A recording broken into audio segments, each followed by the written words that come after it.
place or mine? My place, Admiral Corbett. And you're going to drop me off.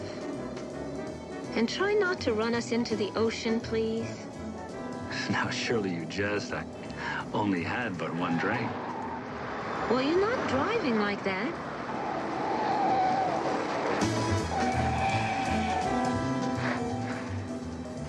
Good night, Don.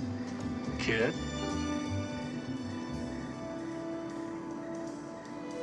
One little nightcap, huh? You'll never make it home. Coffee? All right, come on.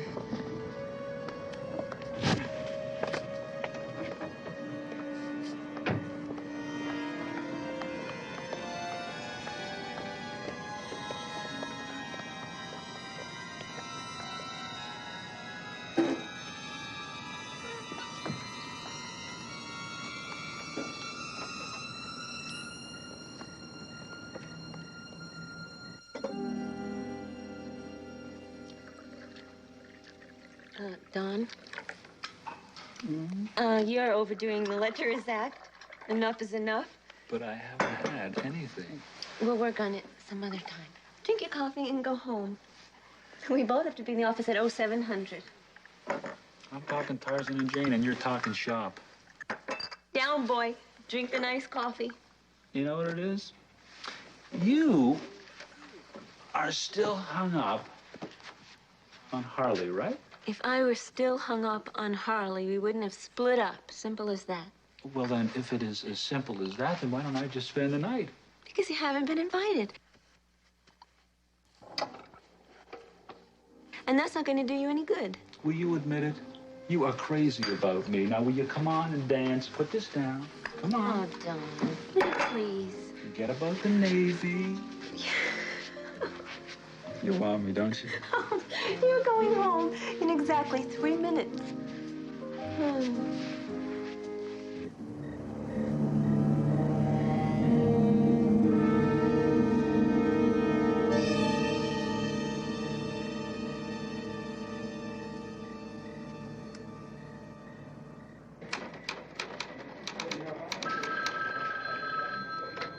Security, Lieutenant Brownell. Take it easy. We'll be right there. Harris, let's go.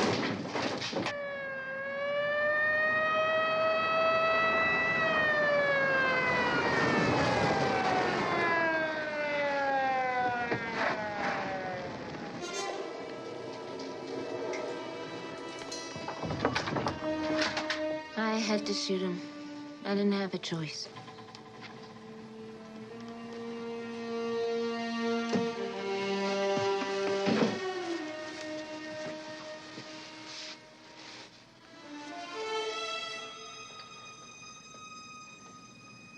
He's dead.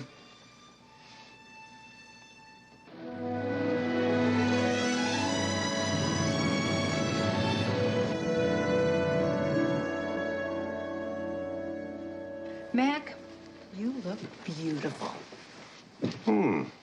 Not bad for an old sea dog. Yes, especially for one who's never been to sea.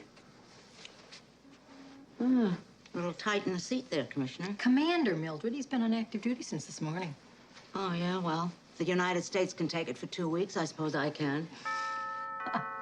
I'll get it. That woman has no patriotism. None at all. None. Besides,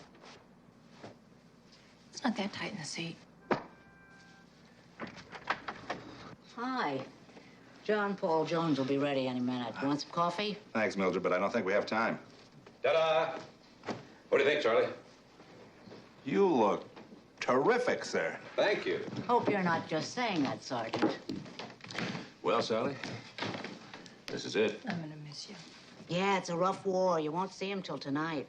It's the idea of it, Mildred. It's a whole strange new world. I know, 30 minutes away. He does it 2 weeks out of every year. This is active duty, a naval base. All right. He sits in an office behind a desk, as opposed to the other 50 weeks of the year where he sits in an office behind the desk. There's no glamour in your soul, Mildred. Not an ounce. We of the Broom Brigade, Commander, Commissioner, take a different view of things. Let's go, Charlie. Have fun. Goodbye. Don't take any wooden anchors, Admiral.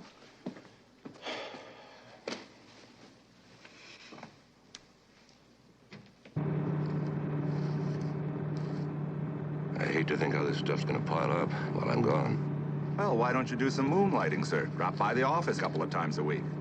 I can't be a police commissioner and a naval officer at the same time. It's against the law. Well, then I guess it'll have to stay piled up till you get back. On the other hand, I don't see why we couldn't meet a couple times, have lunch. No law against old friends having a friendly chat. Very good, sir.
Commander McMillan, reporting in.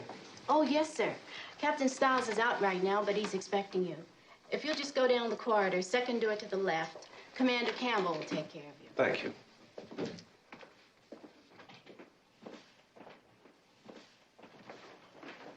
Commander McMillan. Yes. I'm Petty Officer Bell. I'm going to be assisting you for the next 2 weeks. Good morning. May I take your bags? Yes, thank you. How do you like your coffee, sir? Well, hot, strong, cream, sugar. Okay, fine. Commander Campbell. My name's McMillan. The well-known police commissioner, isn't it? Well, not for the next couple of weeks. This must be something like hard duty for you, Commissioner. Leaving your police empire behind. I'll survive. I take it you don't care much for police commissioners. Oh, I don't mind police commissioners. It's JAG reserve officers I haven't much time for. Commander Campbell. Don't be ridiculous, Tybal. You're dealing with a 37-day UA. Now get your 6016R and throw him in front of a summary court-martial.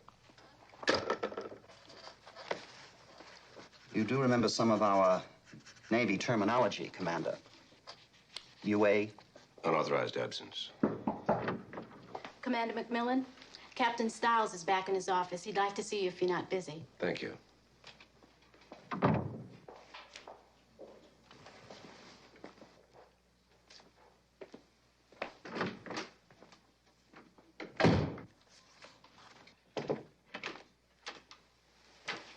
Captain. Mac, damn good to see you. Has it been a whole year? I was thinking the same thing, Captain. It's good to see you. Sit down. Thank you. How are things on the outside? Well, there are more good guys than there are bad guys. We're hanging in there. Well, the same here. We get busy, we get quiet in waves. I guess it's probably tied into a full moon. Mac, these little tours of duty must be kind of dull. How would you like something challenging this time? Well, I'd love it. I don't get much legal practice these days. That's the spirit. I want you to handle defense counsel, second-degree murder. You're not serious. The defendant's name is Catherine Boone. She's a lieutenant. You are serious. According to the lady, a lieutenant named Donald Corbett tried to rape her. Lieutenant Boone took exception to his attitude, pulled a gun and shot him. I need you. Well, sir, I don't mean to question your judgment, but I haven't been in front of a jury for 12 years. Mac, I haven't got anybody else. There's not one JAG officer available? Got a half a dozen bright young fellas. Several of them knew the deceased. A couple of them are too green to handle a murder. What choice do I have there, Mac? Sir, the question is, would I be any better? Now, you've been out of action for some time, but you've got something substantial to fall back on. I know. My housekeeper mentioned it just this morning. I'm not pretending you're the best man for the job. Just so happens you're the best man I've got. Captain, excuse me. I've turned over that Article 32 on Vincent to Moore. He's going to need some help. Oh, I'll talk to him after lunch. Have you two met? We certainly have. Captain, you mentioned a shortage of experienced officers. It seems to me that Commander Campbell will be more than qualified. Oh, he is more than qualified, but he's playing the other side of the fence. Trial counsel. Campbell's the government. You're the defense. Commander? You have your work cut out for you, Mac. He's one of our best. Oh, incidentally, I told Lieutenant Boone you'd be stopping by this afternoon. You'd better go over this in the meantime. Thank you, sir.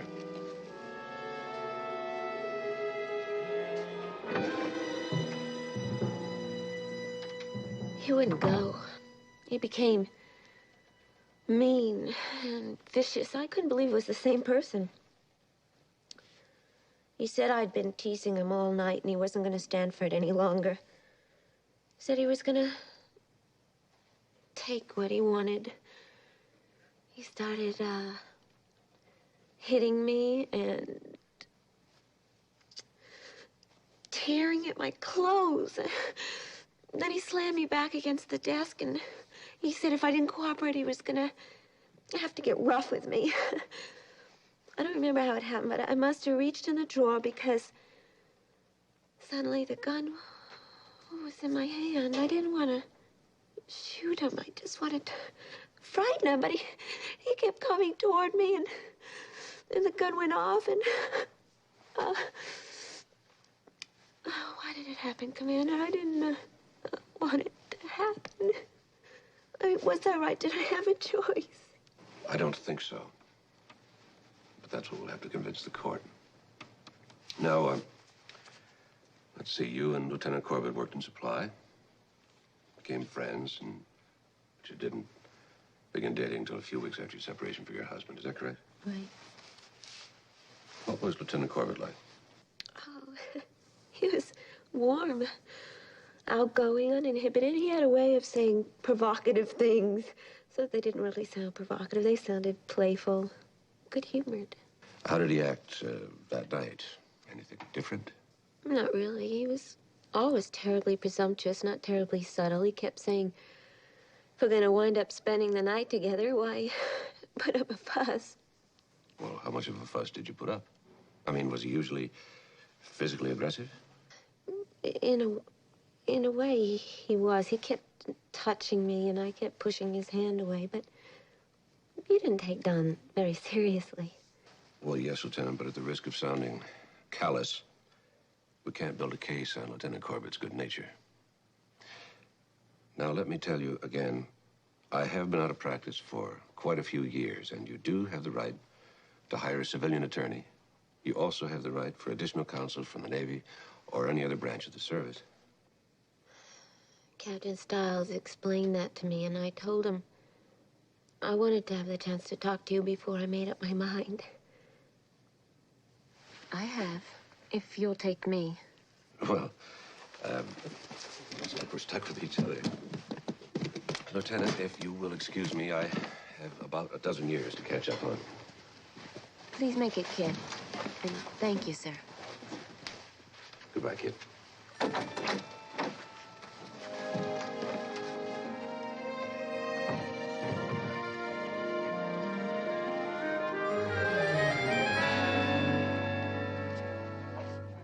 I can tell you, I'm apprehensive, rusty. Contrary to what people think, self-defense is not a license to kill. The law says that any potential victim must use reasonable force under the circumstances. That means that I'm going to have to prove that if she didn't kill him, she definitely would have been raped. That's going to be quite a fight. And my opponent, Mr. Campbell, is pretty sharp. Well, I think it's fabulous. Hmm? The whole thing, it's absolutely fabulous. It's the opportunity of a lifetime. Really? Mac, you're going to be a lawyer again. A practicing lawyer. How many nights did you toss and turn wondering whether you made the right decision in giving up law and becoming a police commissioner? Once, when I had a ptomaine attack after the policeman's ball. The purity of the law. You're going to be the happiest man on earth. I like being a police commissioner. Mac, you're going to be another Clarence Darrow. They're going to be flocking to you. You're going to be turning them away at the door. Sally, I stand a good chance of losing this case. Right now, I'd say the odds are 20-80. Oh, that's ridiculous. You're going to win on your closing speech alone, you know. I can see it all now. Another Emile Zola. Well, I better get back and start writing it.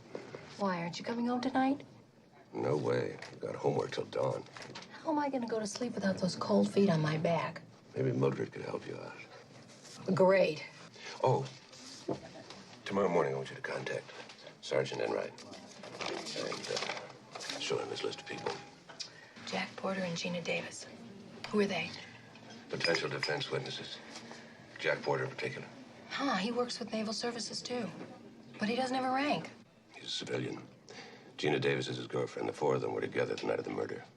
And now they've disappeared? Well, they're away on a camping trip for 3 weeks. I don't know where. Just give that to Enright. He'll know what to do. All right. You ready? Mm-hmm.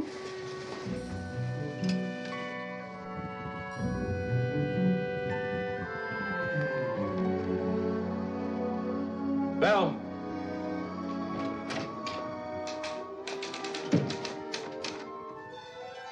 Thank you. Is that strong enough, sir? At this stage, turpentine wouldn't be strong enough. You don't need coffee, sir. You need some sleep. What I need is an insight on Lieutenant Donald Corbett. How does the all-American boy end up trying to rape somebody? I'd like to talk to you, Commander. If you need me, sir, I'll be outside. Well, you've got quite a mess on your hands. Why go through with it? What's on your mind? Well, let's face it, Commander. You've got a weak case. The lady invited seduction. So where's the self-defense? That's propaganda. You talking about a plea bargain? No. The defense looks for the deal. All I try to do is sell it to the convening authority. But if you wanted your murder charge knocked down to manslaughter, I might be willing to cooperate. All you have to do is plead guilty. That's all. Lady gets 5 years and a dismissal. And you're off the hook. The lady gets 5 years in prison and gets booted out of the Navy. I get to keep my pride, and you get your case on a nice silver platter. You're generous to a fault. I'm dealing from strength. You're dealing from an excess of self-esteem, Commander. I'll talk to the lady. It's her decision. But if she takes my advice, the answer's no. Suit yourself, Commander.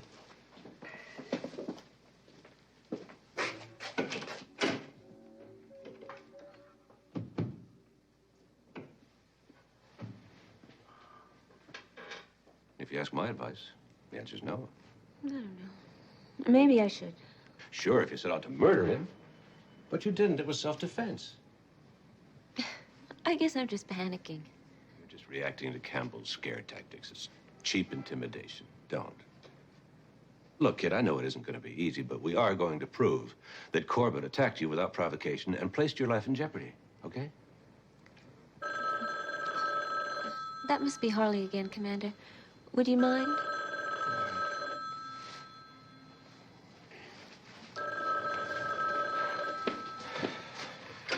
Hello? Oh, yes, Commander. This is Stuart McMillan, Kid's Defense Counsel.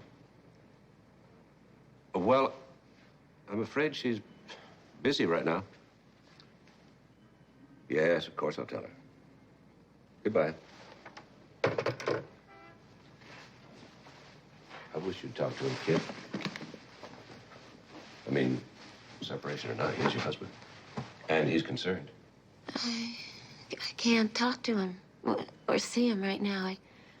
I feel so clumsy about everything. I'll be at my office if you need me. Commander? Yes? Yes? Thanks for everything. Bye, kid.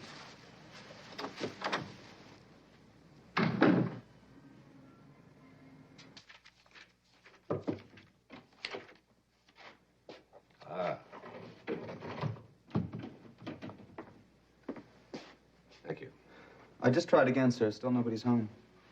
That's a hot one. I go to court in a couple of hours. My wife's missing, not to mention my housekeeper. Maybe they just went out shopping, something like that. Mrs. McMillan, for one, does not rise with the dawn bell. Commander McMillan's office. Got it, thank you. Time's confirmed, sir. Court convenes at 10:00.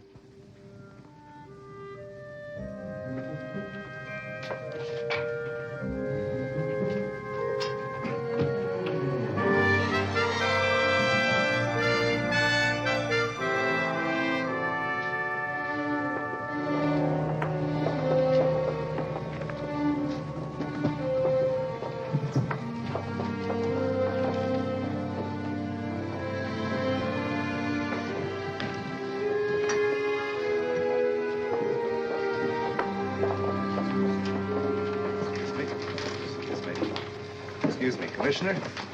Hi. Took the day off. I wouldn't miss this for the world, sir. Charlie, what did you find out about Jack Porter? Who? Porter? Jack Porter. Don't you remember you were supposed to help locate Jack Porter and his girlfriend, Gina Davis, for this trial? Sir, this is the first I've even heard about it. Sally didn't contact you at all? No, sir. Oh, no. That's what happened to them. Sally and Mildred.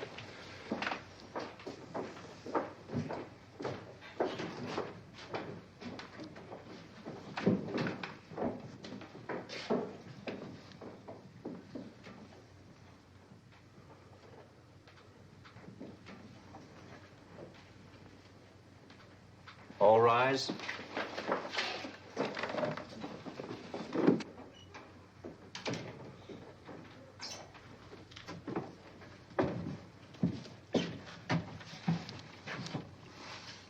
The court will now come to order.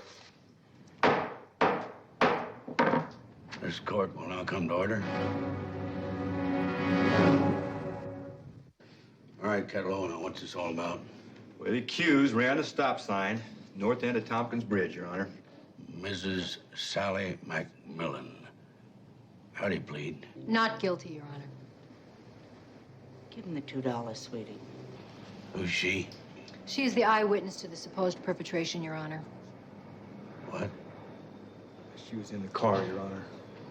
Oh. If I may be permitted my opening statement at this time, Your Honor. A simple citizen is not on trial here, but rather the entire judicial system. Mrs. McMillan, will you give him the $2? The prosecution rests its entire case on the stop sign at the north end of Tompkins Bridge. Now, is that substantially correct? Substantially. Well, then by what tangled logic does this misguided public servant put me under arrest? There is no stop sign at the north end of Tompkins Bridge.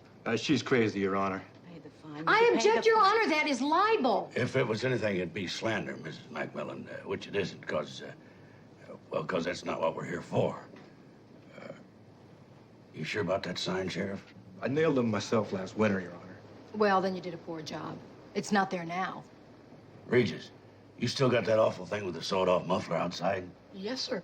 This court hereby appoints you a special committee to check on the sign. Yes, sir. You both from San Francisco? Yes, sir.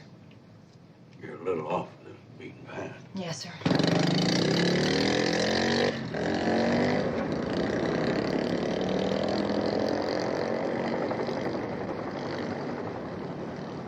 Vacationing? No, Your Honor, actually, we're looking for someone. Maybe you might be able to help us. It's a Mr. Jack Porter. He's, traveling with a friend, Your Honor, if you know what I mean. Gina Davis. I thought they were married. You know them? Maybe you could help us find them. It's really important. Well, sure. I mean, he was riding with the grocery store. I believe that's his Jeep out there. As a matter of fact, they're coming there right now. Your Honor, do you think I could talk with him for a moment? I suppose so. Mr. Porter? Jack Porter? Yeah. Do you think I could talk with you for a moment? Okay. Hi, my name is Sally McMillan. I've been looking all over for you two. Do you know about Don Corbett? Corbett, yeah. What about him? He's dead.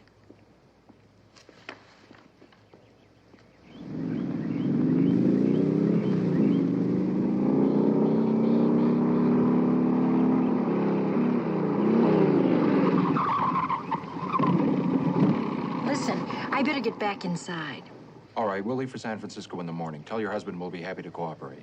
I know he'll appreciate it. Thank you. And thank you, Your Honor. All right, special committee, what did you find out? Like the lady said, Your Honor, the sheriff should have used bigger nails. Who'd you get that? I found it down by the riverbank, Sheriff. It looks like it fell off the post at the end of the bridge. I'll take that. Case dismissed. Let's get out of here before we end up on the rock pile.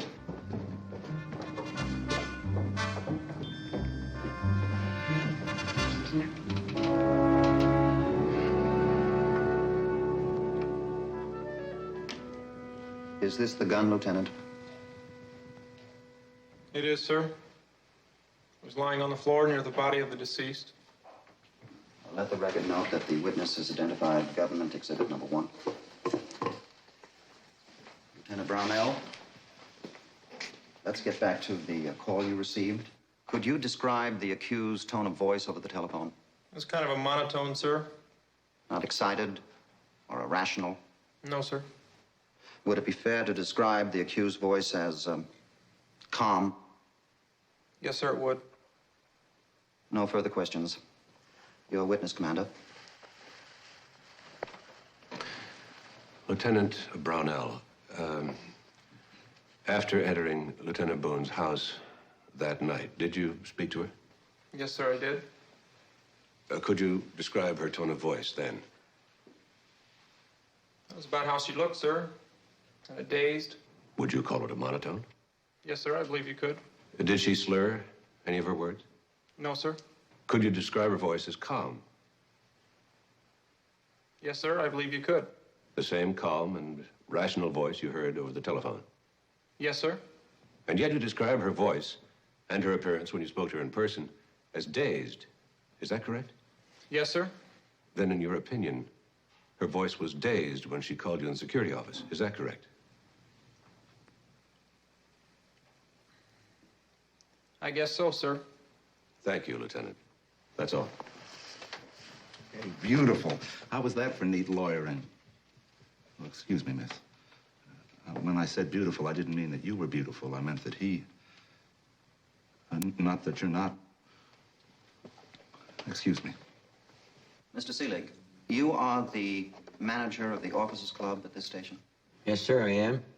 You were working at the club on the night of Lieutenant Corbett's death? I was. Did you see Lieutenant Corbett and Lieutenant Boone at the club that evening? Yes, sir, they were there. How did they act toward each other, Mr. Seelig? Casual?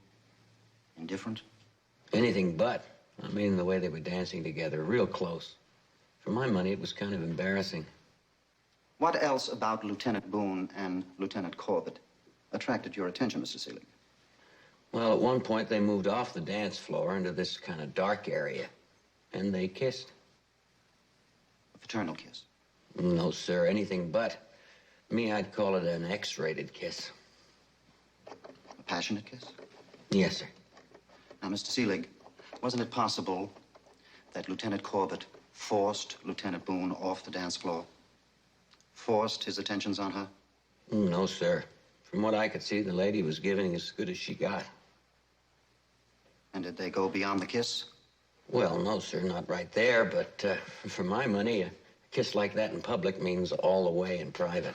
Objection, Your Honor. Sustained.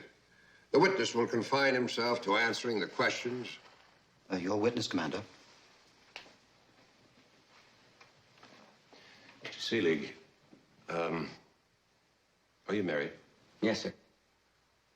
And prior to your marriage, I presume you courted more than one young lady? Yes, sir. Did you ever kiss any of these young ladies? Yes, sir. Passionately? Yes, sir. X-rated? Well, yes, sir, I guess so. And did you have affairs with every one of these X-rated young ladies? Objection, Your Honor. Irrelevant. The witness's premarital sexual prowess has no bearing on this case. Your Honor, the witness has inferred that the accused's participation in a kiss constituted an invitation for seduction. I'd like to prove it otherwise. Objection overruled. Mr. Seelig? Did you have affairs with all these young women? No, sir. Well, isn't it possible, then, that the accused, along with some of your young lady friends, was willing to enter into an X-rated kiss without inviting her partner to go all the way? I guess so. Could you speak a little louder, sir? I guess so. Thank you.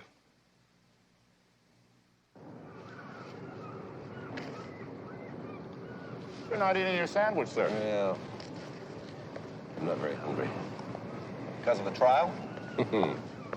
Sir, you're doing so very well. I think you're fantastic. It's too early in the first quarter. No score, just a lot of razzle-dazzle on both sides. But they've got Naaman. Commander! Commander! Commander, What is my wife is on the phone. Where is she? She's out of town somewhere, sir. I heard the coins dropping in the machine.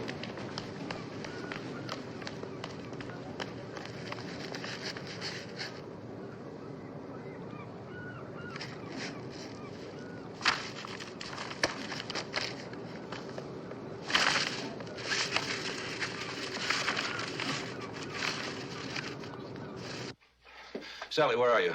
Mac, I've got the most terrific news for you.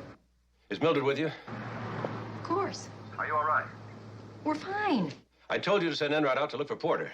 That's the good news. We found Jack Porter and Gina Davis. They said they're going to head back down there tomorrow. Ah. And the bad news? Bad news? The bad news. Well, I mean, if you could call a transmission bad news. How bad? Oh, not really that bad. The station manager says he ought to be able to have it fixed up good as new. And not really that much either. How much? $275. How long? Well, he says it shouldn't take more than a couple of days. Where are you? Well, we decided to take the back road. We're in the cutest little town about an hour north of San Francisco. The only trouble is that the bus doesn't leave out of here till tomorrow morning. All right, give me the details. I'll see if I can find somebody to pick you up. Captain Emerson, you had dinner at the officers' club on the night of Lieutenant Corbett's death. Is that correct? It is? Lieutenant Boone and the deceased, Lieutenant Corbett, were at a nearby table with another couple. Is that correct? It is.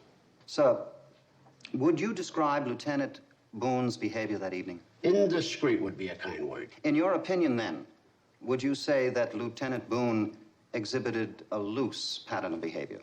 I would. Her conduct was unbecoming a naval officer. Thank you, Captain. No further questions. Captain Emerson, you condemned Lieutenant Boone's behavior that night, yet you failed to mention Lieutenant Corbett. Now, doesn't it still take two to tango? A man responds to a woman's signals, Commander. You mean it couldn't be the other way around? A naval officer would not behave that way in public unless he was incited, Commander. Sir, Lieutenant Boone is a Navy officer. But she's a woman.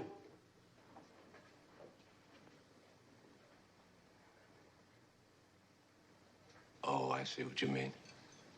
She couldn't help being a woman first and an officer second. You want to say it that way? Yes. Thank you, sir. Is that it? Oh, yes, that's it. Friendly? They were a lot more than friendly. See, I waited on their table at the club, so I kind of had a front row seat. Would you say that Lieutenant Boone and Lieutenant Corbett were openly affectionate? Like a couple of puppies. Corbett's hands were roaming, and the lady wasn't putting up that much of a fight. During the course of the evening, while you were serving drinks, Miss Farrell, did you overhear any of their conversation? Yes, I did. What did you overhear, Miss Farrell? Well, at one point, I heard Lieutenant Corbett lean over and say, let's get out of here and go get a room and lock ourselves up for a couple of days. Did you hear Lieutenant Boone's reaction? I sure did. She said, why waste the money, Don? Why don't you just move into my place? Thank you, Miss Farrell. Your witness, Commander.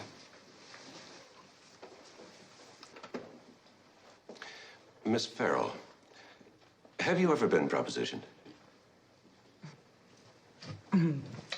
Once or twice. Outrageously? Well, I'm not quite sure what kind of proposition you're talking about. Oh, the kind of proposition you don't take seriously. For example, somebody comes into the club and suggests you could run away with him to the South Seas. You know he's married, he's joking. That kind of outrageous proposition. Sound familiar? It sure does. Are you insulted? No, I'm not insulted. Annoyed? No. But you do put them in their place. Oh, it's not a question of putting them in their place. I mean, not if they're not serious to begin with. So you go along with the joke. Someone says, hey, Terry, let's run away to a South Sea island. You answer, sure, when do we leave? Sound familiar? It sure does. Friendly sarcasm. Yeah.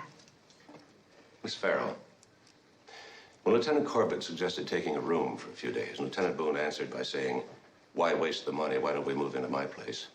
Wasn't she, in fact, responding with friendly sarcasm to an outrageous proposition? Oh. Well, that was different. She... Thank you, Miss Farrell. No more questions.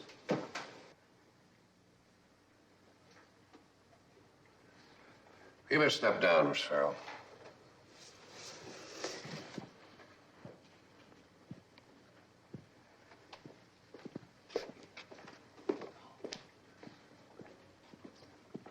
The hour is late. We'll recess until tomorrow. All rise.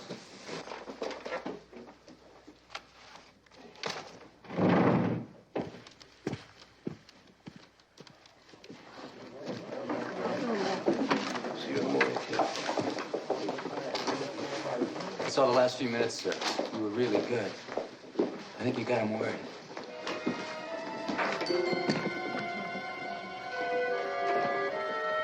Yeah. About as worried as a barracuda. One of these sessions he's gonna move in and tear me to pieces. Lieutenant Reese, you double dated with Lieutenant Corbett on 3 separate occasions, is that right? That's right. Did you ever personally observe Lieutenant Corbett make advances to the young ladies that he dated? Well, yes. And did you detect anything dangerous in these advances? The actions of a sexual psychopath? Objection, Your Honor. The witness is hardly qualified to discuss the psychological aspects of Lieutenant Corbett. Sustained. How did the women react to Lieutenant Corbett? They liked him. Oh? They didn't fear for their physical well-being? No. Thank you, Lieutenant. Lieutenant Reese, earlier you mentioned that you double dated with Lieutenant Corbett on 3 separate occasions. Is that right? Yes, sir. And was Lieutenant Corbett accompanied by the same young lady each time? No, sir. He dated the same girl on 2 of those occasions. 2 different young ladies in all? Yes, sir. Did he know these young ladies well? Pretty well, sir. Well enough to be having affairs with them? Objection, Your Honor. Irrelevant. Your Honor, trial counsel himself has anticipated the defense. It is he who placed the sexual mores of the accused at issue in this trial. Would he now deny me the right to cross-examine on an issue of his making? Overruled. The witness may answer the question. Lieutenant Reese? Yes, sir. I believe he was having affairs with them. He told you as much? Yes, sir. Lieutenant Reese, earlier you indicated the 2 young ladies who dated Lieutenant Corbett were comfortable with him, that they in no way feared for their well-being. Is that right? Yes, sir. Well, Lieutenant Reese, why in the world would they be frightened of Lieutenant Corbett's sexual advances, when in fact they already had been intimate with him? I don't know, sir. Thank you, Lieutenant Reese. No more questions? May it please the court, the government now calls Joanne Nelson to the stand. Objection, Your Honor. The defense has not received notification of this government witness. Commander Campbell? The government has only recently secured this witness, Your Honor. Notification of intention was forwarded to defense counsel yesterday afternoon. I can only surmise that it's been delayed in channels. Either that or the trial counsel hoped the witness would be admitted without challenge. Is the defense counsel calling me a liar? That's enough, gentlemen. You will direct your remarks to the court and not to each other. In view of the circumstances, this court is adjourned until such time as the defense counsel can properly examine the witness. All rise. Well, he sure pulled a fast one, didn't he? Just as annoyed at myself. I couldn't locate Joanne Nelson. Campbell did. We could talk to her. like Don. I liked him very much. We didn't get to know each other too well, just a few months, but I had the feeling that we had a relationship and that it might develop into something even stronger. But now he's dead. I still can't believe it. Miss Nelson, has Commander Campbell instructed you at all? He instructed me. I'm not sure what you mean. Well, I mean, has he discussed particular questions and possible responses from you as a witness? Except for a few moments this morning. The only contact I've had with Commander Campbell has been by telephone, when he located me back east and asked me to return for the trial.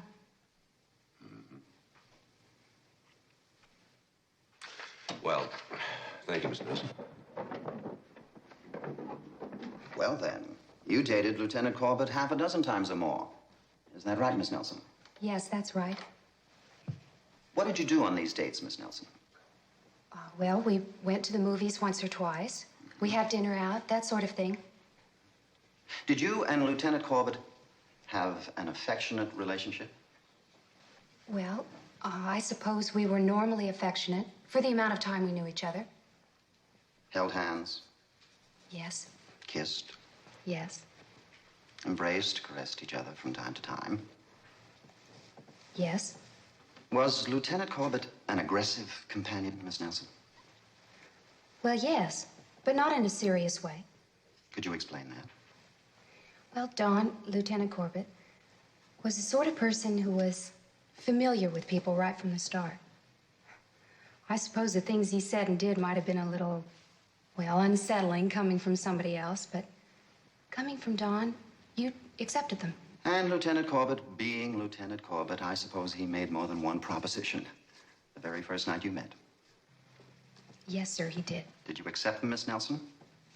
No. You didn't encourage him at all? No. Didn't you and Lieutenant Corbett have an affair, Miss Nelson? No, we did not. Why not?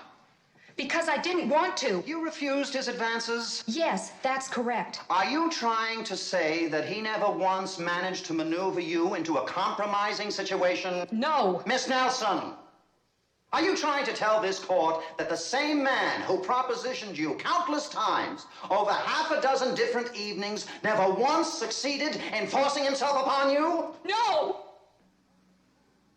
Well, thank you, Miss Nelson. Your witness, Commander.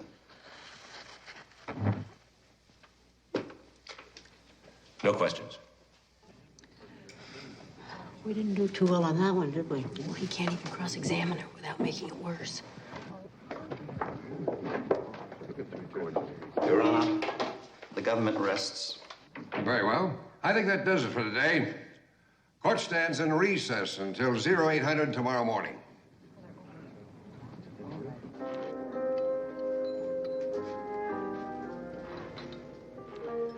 The Fresh Fish and Pizza restaurant? Mildred thinks it's good. Speaking of Mildred, she and Sergeant Enright ought to be here pretty soon. Oh, thank you. Thanks. I need this.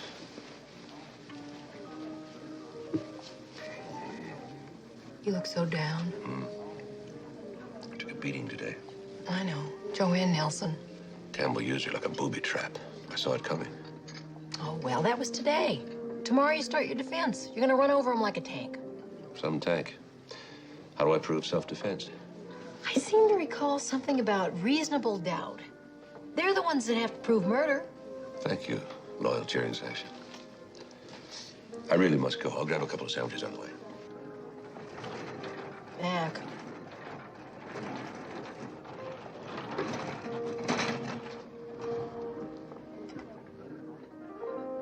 You rat! All this going on and you remembered our anniversary. Why, he wouldn't forget no matter how busy he was, would you, Commissioner? That's great. Sit. I'll take that. I really have to be going. I'll grab Commissioner, a I slice. think you better sit until this little celebration has run its course. Excuse me. Oh. Commander Boone, you and your wife were married for 5 years prior to your separation. Is that correct? That's correct. Would you describe your wife as a fun-loving person? Like to go out at night, dining, dancing, parties? Just the opposite. Kit liked her home. She liked to be home. Would she be inclined to drink a lot? Seldom drank at all. Had to be an occasion for Kit to take more than 1 or 2 drinks. Could you describe your wife's character as exemplary? Without hesitation. What was her general reputation in the community? I don't know anyone who had a bad word to say about Kit. She was and is an honest, decent person. Thank you, Commander Boone. Your witness, Commander. Commander, you and your wife have been separated for the past 2 months, is that correct? That's correct. What was the cause for the separation, sir? Objection, Your Honor. The trial counsel's question exceeds the scope of direct examination. Overruled. Why did you and your wife separate, Commander? We weren't getting along. Can you be more specific? She wanted to work to stay in the Navy. I wanted her at home. Was this a conflict of recent development, Commander? No. We discussed it from the time we were first married. Mm-hmm. You work at the supply center, do you not? I do. As does your wife. Yes. Lieutenant Corbett was also assigned to supply. Yes. Is it true that your wife and Lieutenant Corbett worked rather closely together? I believe so. The chronology of the situation strikes me as interesting, Commander. For something like 5 years, you and your wife stay together, despite a conflict of interests over whether she should or should not resign from the Navy. Then 3 months ago, Lieutenant Corbett arrives at this station and is assigned to supply, where his work brings him in close contact with your wife. And then, 2 months ago, you and your wife decide to separate. Isn't it true that the developing relationship between your wife and Lieutenant Corbett contributed to that situation and separation? That is a lie. Is it not true, Commander Boone, that your wife had already made a romantic relationship with Lieutenant Corbett weeks before she killed him? No!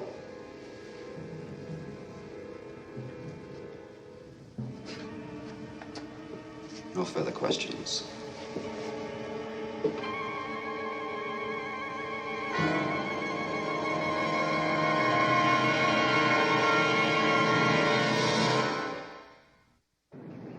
Yes, sir. I've known Kit Boone for quite some time. And she was different that night. Now, by that I mean, Kit is a very private person. She works on dignity. And it must have been something very special to make her act that way. You mean something upsetting? Yes, sir, I think so. Would you have any idea what that might be? Yes, sir, I think I do. I believe she was upset over her separation from Commander Boone. But they'd already been separated for several months. Why would she pick this particular evening to be upset?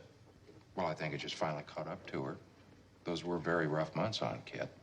After leaving the officers' club that evening, Lieutenant Boone and Lieutenant Corbett accompanied you and Miss Davis to your home. Is that correct? Yes.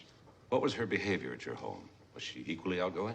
No, by the time we got to my place, she was fairly quiet. Was she intoxicated? No, sir. What was her attitude toward Lieutenant Corbett by then? She was cool, on top of the situation. She was back to being Kit. And how long did they stay at your home, Mr. Porter? Well, let's see. They went for a dip while I packed. All in all, they were at my place about an hour. Thank you, Mr. Porter. No more questions. Your witness, Commander. Mr. Porter, you and Miss Davis aren't married. No. Nonetheless, Miss Davis shares your residence with you, does she not? Yes. How long have you been living in this state, Mr. Porter? Objection, Your Honor. Irrelevant. Sustained. Mr. Porter, wouldn't you say the nights get pretty chilly this time of year? Yes, I would say that. And yet your guests took a late night dip in your pool. Did they bring their ice skates? I keep my pool heated. Uh-huh. Then they brought along their swimsuits. I don't think so. Oh? Oh, well, then you and Miss Davis provided them with swimsuits. Isn't that right? I don't believe so. Mr. Porter, you did see Lieutenant Boone and Lieutenant Corbett in your pool, did you not? Yes. And they were properly attired, were they not? I don't remember. You don't remember? No.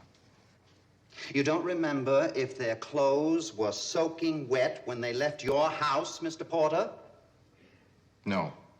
In actual fact, they were swimming in the nude, weren't they, Mr. Porter? I don't know. In actual fact, the accused thought no more of swimming in the nude with Lieutenant Corbett than she did of spending the night with him in her own home. Objection. Overruled.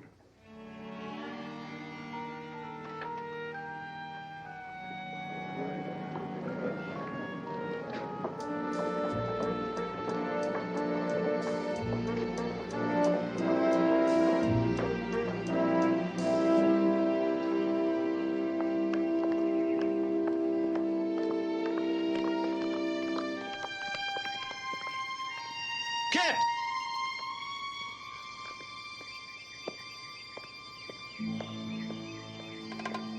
Kit. Excuse us. What happened back at that pool? Were you in the nude? Yes. But nothing happened. We took off our clothes and jumped in the pool. It doesn't mean we made love that night. I believe you. It's just that the way it came out back there doesn't do us much good. It's gonna be all right. I saw Hardy back there. Why won't you talk to him? I don't know. I guess I'm just not ready. Still in love with him, aren't you?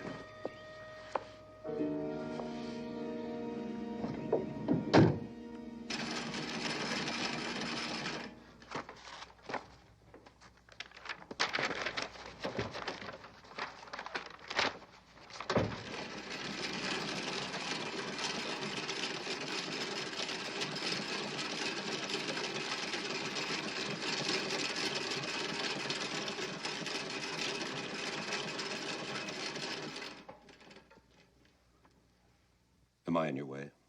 Boy, this is better than a porno movie. What do you think of Kit Boone? Oh, she's a lovely girl, except for that one little blight on her record. Murder. You're not much help.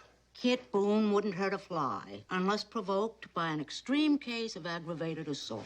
That's absolutely right. The defendant exercised nothing more than reasonable and prudent force in protecting herself against the infliction of grievous bodily harm. Very good. You two may take over. I'm going to take a shower. Mildred, what are you making for breakfast? Bacon and eggs. Ah, that's what I smell. The bacon. The bacon is burning.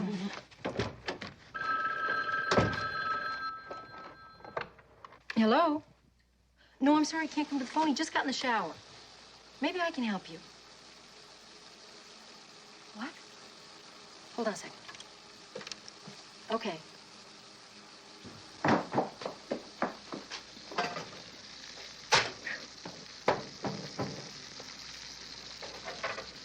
$1.89 a pound. You should be ashamed of yourself. You sure about that? Okay, well, I sure appreciate all the help you've given me. Yeah, okay, if we're ever out that way, right. Okay, bye-bye. Who was that? That was the caretaker at the Pleasant View Cemetery in Grinnell, Iowa. He called you? No, I called him. Before that, I called the record section at the base, and before that, Joanne Nelson called you, but you were in the shower and couldn't talk, so I just took it upon myself to do a little investigating. A little investigating of what? Well, it's really kind of strange. Joanne Nelson wanted to send some flowers to Lieutenant Corbett's grave. So she called the record section at the base and she asked where he was buried. And they told her he was buried in his hometown, Grinnell, Iowa.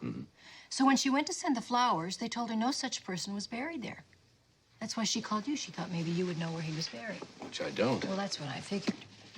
So I took it upon myself to call the record section at the base and do a little double checking. Using my name as your authority, of course. Oh, naturally. You know what they told me? The same Pleasant View Cemetery in the same Grinnell, Iowa.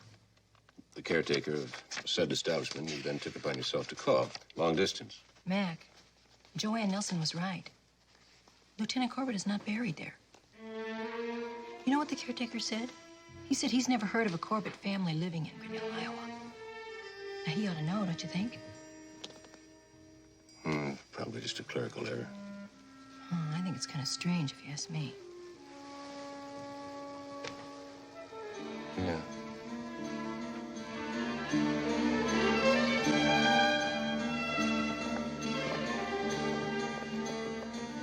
Sorry, Commander. Can't do a thing for you without some kind of authorization. The shipment of a body is not exactly a military secret. Now, what's the problem? I just can't release that information without an okay from the senior medical officer, sir. Who's away for the weekend? Sorry, sir. I don't know if he's a fanatic for regulations or he's hiding something. It doesn't matter because I've got it. What? I've got the information you were looking for. Huh? Lieutenant Corbett's body was shipped to a federal cemetery in Langston, sir. Well, I just peeked at a few clipboards, that's all. Pretty sneaky.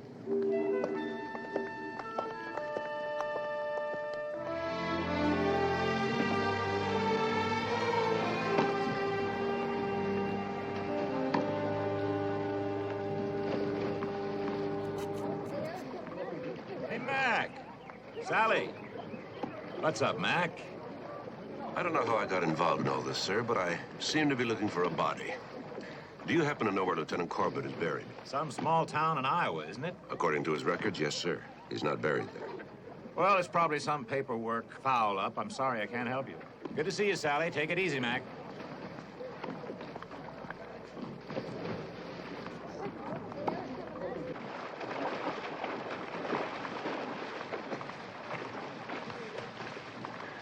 Fine officer. Lousy liar. He didn't even ask you why you were looking for Lieutenant Corbett's grave. He's covering up something. So is everybody else. Corbett was stationed in San Diego before he was stationed here. Let's go down to San Diego. Okay.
Oh, shoot. Excuse me. What'd you find out?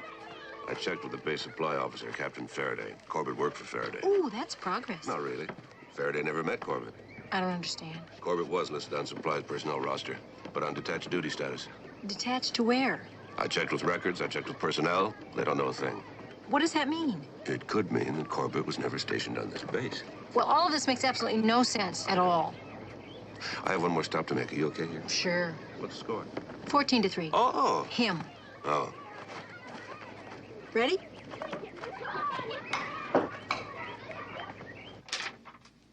Here it is, sir. Lieutenant Donald Corbett, 1516 July. Listed as a transient. Do you remember it all? Sorry, sir, I wasn't even working here last July. Thank you.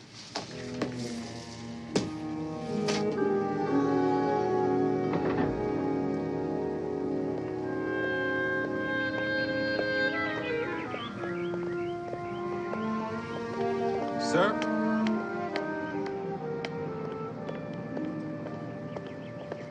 Major Antonio. How do you do? Hi. I knew Corbett back in Hawaii, and the last I heard, he was in San Francisco. Well, you might check up there. Don Corbett is dead. How did it happen? A shooting accident. How well did you know him? Pretty well. We roomed together. Who was he working for back in Hawaii? Major, it's important. I'm investigating his murder. Well, I don't suppose it matters much now. Corbett was with NIS, Naval Investigative Service.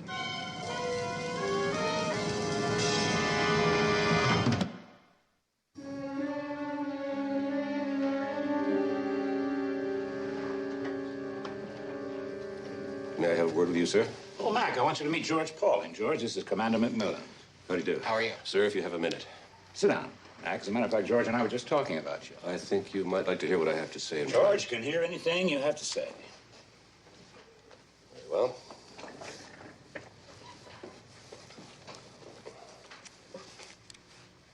I'd like to know why I've been kept in the dark about Lieutenant Corbett. Why didn't you tell me it was with the NIS? I know that you went down to San Diego, Commander. I didn't know you'd got that far. George is the head of the NIS here on the base, Mac. I don't know whether I'm a rabbit or a dog, but I want an explanation. Corbett was with the NIS, of course. We brought him down here to investigate a series of burglaries at the base over the past year. We put him in supply because someone there in supply was feeding the thieves with precise information. Bills of lading, warehousing locations, arrival dates, methods of shipment. How did my client come into this? Is she a suspect? One of several. Is that why Corbett was dating her? Then you think she was working with the thieves. Found out Corbett was with the NIS and murdered him. That's what it looks like, Commander. But you're not sure? Corbett contacted me a couple of days before he was killed. He said that he was zeroing in on the informer.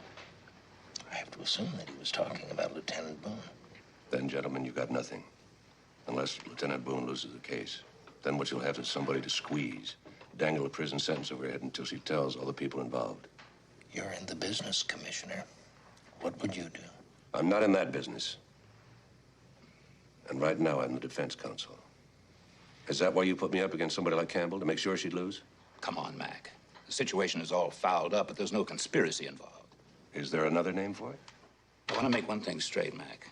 Before you came on the scene, I made the usual option for Campbell. Government or defense.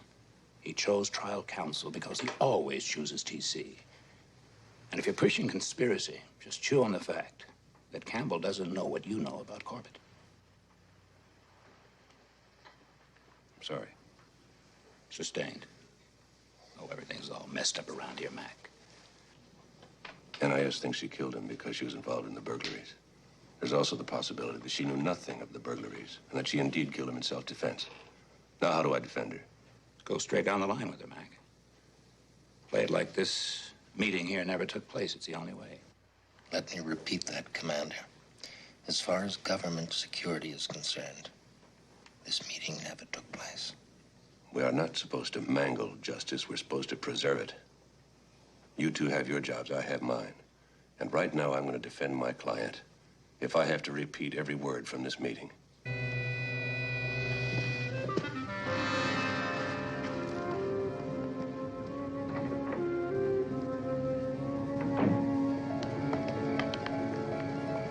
Commander McMillan? Yes? Sir, my name is Louis Nunez. I'm the bartender here. Yes? Sir, I've been to trial several times. And each time I thought I should talk to you. Go on. Well, I was here that night, sir. And I saw something at the trial that no one mentioned. Saw something? The night of the murder? Yes, sir. I saw Commander Boone here in the club. He and Lieutenant Boone were having a terrible argument. He was furious, shouting at her. But she didn't say anything. She was trying not to cry. And then the commander hit his wife, sir. Very hard across the face. Lieutenant Corbett came over and tried to be a gentleman, but he was drunk.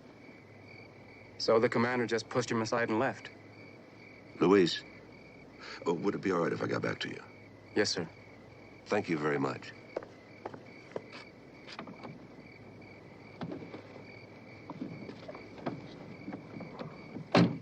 Well, did you find Captain Stiles? I certainly did. What'd you say about Corbett being involved with Navy intelligence? He affirmed it. And there's a lot more. Mac, for the first time in my life, I am more tired than I am curious. You can just tell me about it in the morning. Home, James. Sally. No. Just one more stop, I promise. No. Then I'll tell you about the argument. What argument? There wasn't any argument. You must be mistaken. Oh, kid, somebody saw the two of you. Saw Harley haul off and smack you in the mouth. It's too complex. Go ahead.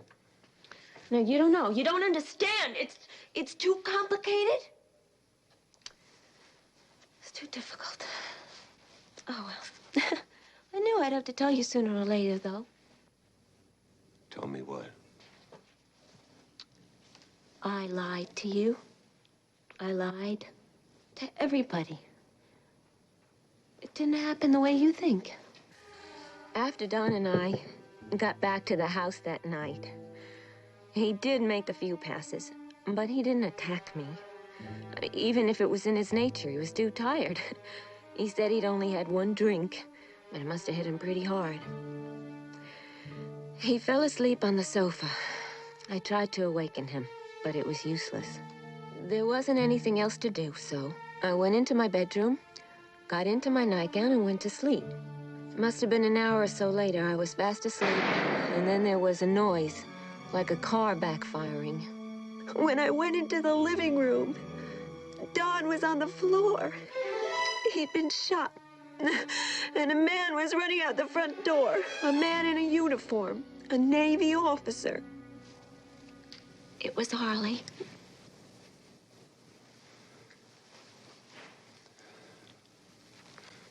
Why didn't you bring this out before? Remember you said I still loved him? Of course I do. I do. Oh, Mac, he was so desperately jealous of Don. That's why he came to the club that night. That's why he was so furious with me. Don't you see, in a way, I am responsible for Don Corbett's death. That's why I wanted to protect Harley. He killed him for me. So you decide to take the blame. You take off your nightgown, you put on your uniform, tear it up a little bit, mess up this living room, put fingerprints on the gun. Don was dead. Nothing could hurt him anymore. And I thought if I cried rape, well, at least I could protect Harley. Don't you realize you're protecting a murderer? Yes, it was tearing me apart. That's why I couldn't face him.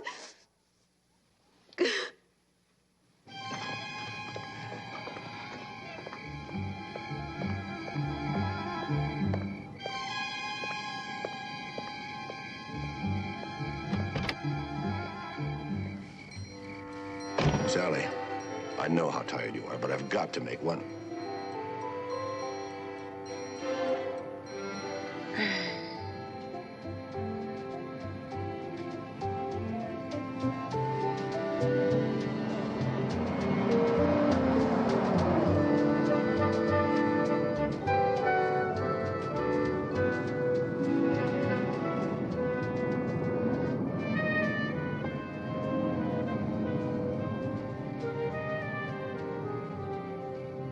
Mac, why are we stopping? Just waiting for the light to change.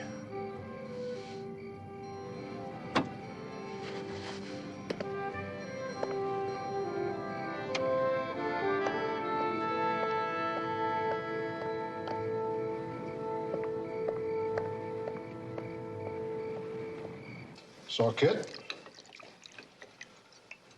Said all the wrong things. Acted about as stupidly as a jealous husband could act. Thank you. I slapped her. I'm less proud of that than anything that's ever happened between us. So, I don't blame her if she doesn't want to see me anymore, if that answers your question. Kit says there's a lot more to it than that. A lot more.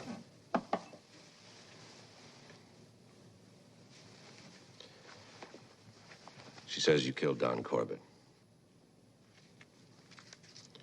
She's changed her story, Commander. No rape attempt. No self-defense. She said she caught a glimpse of a man running out the door. She says it was you. That is incredible. Why would she say something like that? I thought you might know. I don't know. The whole thing is an insane lie. Why would she say something like that? Why would she do that? Does she hate me that much? According to Kit, it's the other way around. Took the blame to protect you. Until now, suddenly she's stopped protecting me. Is that right? She claims she can't live with it any longer. No, it's got to be the trial. She must figure she doesn't have a chance. Came up with this wild story. Maybe. Now, none of this makes any sense. Kit, pulling the trigger on that thing, killing another human being. She hated that gun. Wouldn't even let me put bullets in it.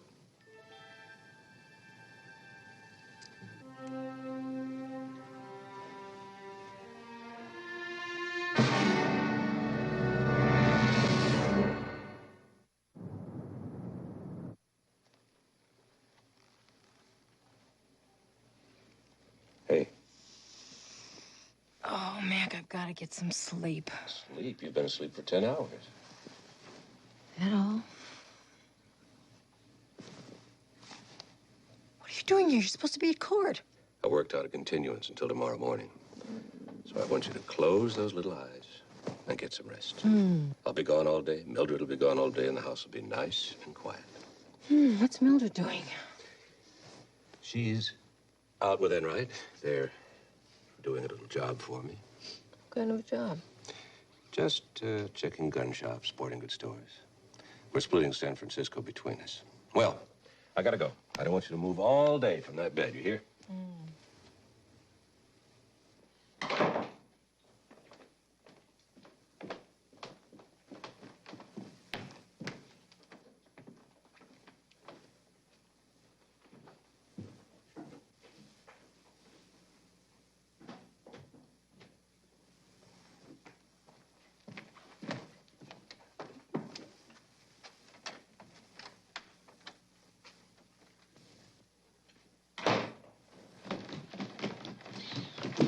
What kept you?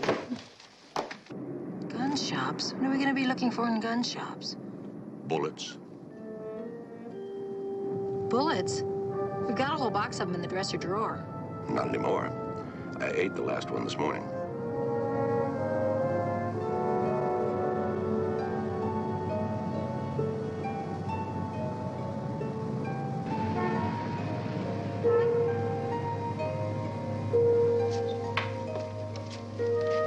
Hi. Any luck? Oh, no, sir. That's all bad. I was counting on you. Well, it's been an interesting day, but what was it all about? It's an idea I had. You see, Mildred, we're trying to find anybody who might have bought 35 caliber shells.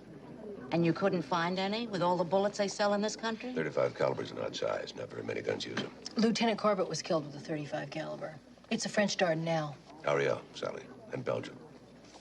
Well, the day wasn't a total loss. I saved $500 not buying everything I tried on. That basis, Sally had an even better day. Yeah, Denison's must be great. They're twice as large as anybody else. I don't know. We didn't go to Denison's. Oh. Did you cover Denison's? I thought it was on your list. Not here. Not here either. See you back at the house. Have you got any money? Not a dime.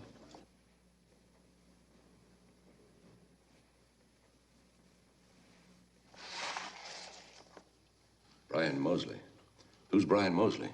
I don't know, sir. Sounds familiar, though. Brian Mosley.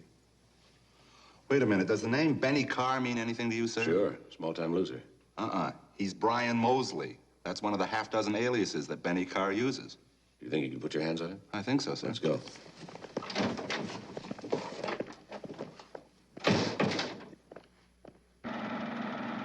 Hey, come on, come on.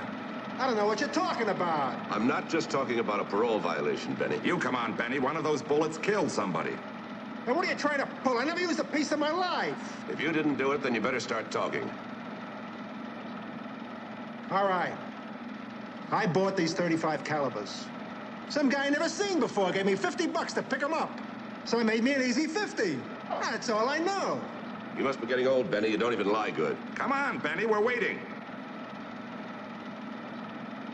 Vince Wagner. But I don't know what he used them for, I swear it. Vince Wagner. Isn't he in the grand theft business? The last I heard, sir. Yeah. I got a hunch he's pretty busy these days. What about it, Benny? How would I know? I told you. He's been knocking off the Navy at Treasure Island, isn't that right? Sure, you know all about it. Look at the look on his face. I bet you've been in on some of those jobs.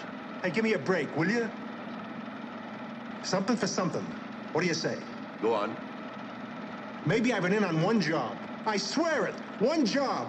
Something for something, Benny. Wagner's gonna pull off another one. Tonight.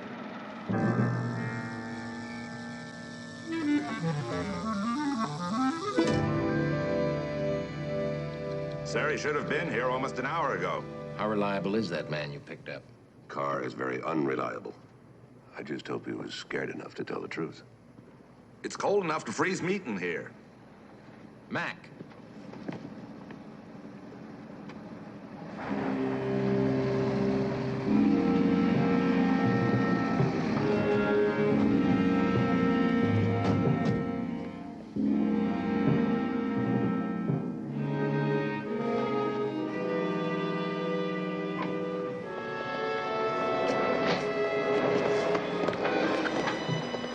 Boxes there. All right, police, drop your guns. You're covered.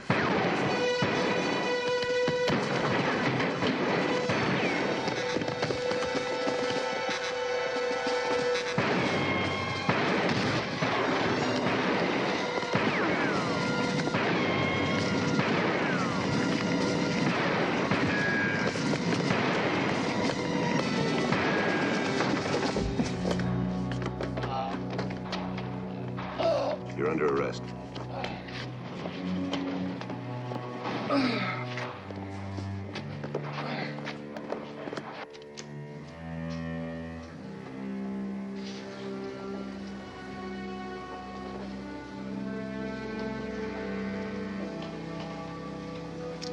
Ten more minutes and the old man's gonna blow his top.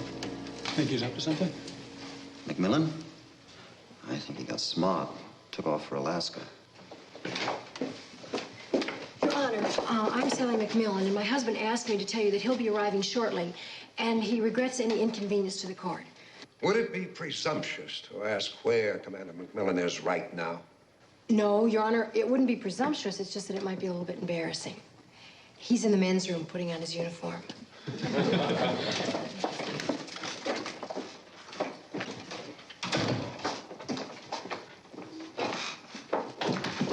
My apologies, Your Honor. I've been unavoidably detained. The next time this happens, Commander, you will be unavoidably charged with contempt.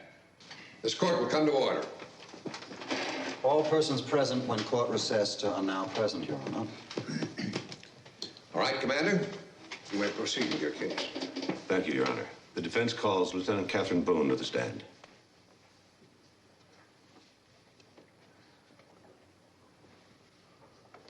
You said I wasn't going to have to testify. Trust me.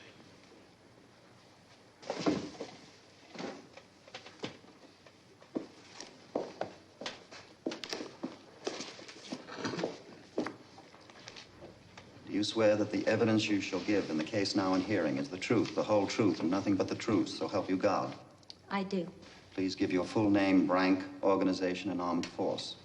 Lieutenant Catherine Boone, Naval Station, San Francisco, United States Navy. Are you the accused in this case? Yes, sir. Lieutenant Boone, is it true that you and Lieutenant Corbett were alone in your house the night he was shot? Yes, sir, that's true. And is it also true that he was quite drunk? Yes, sir. So drunk that he fell asleep on the sofa in your living room? Yes, sir. So drunk that he never threatened you, never attacked you? In fact, the need for self-defense never arose? Yes, sir, that's true.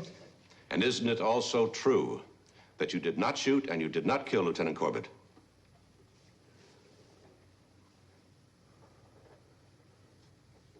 Yes, sir, that's true. What's he trying to pull? I don't know. I think I'll just let him hang himself.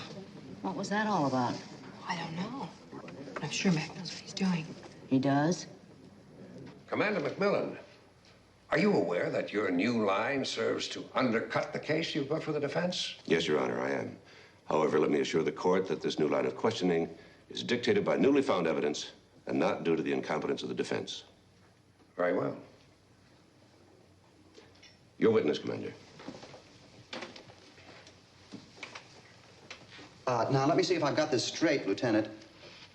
You are now saying that Lieutenant Corbett did not attack you on the evening in question? Yes, sir. Did not attack you. Does that mean that he did not intimidate you in any way? Yes, sir. He did not. Did not threaten you? He did not. You had no fear for your physical well-being? None, sir. And you did not shoot Lieutenant Corbett?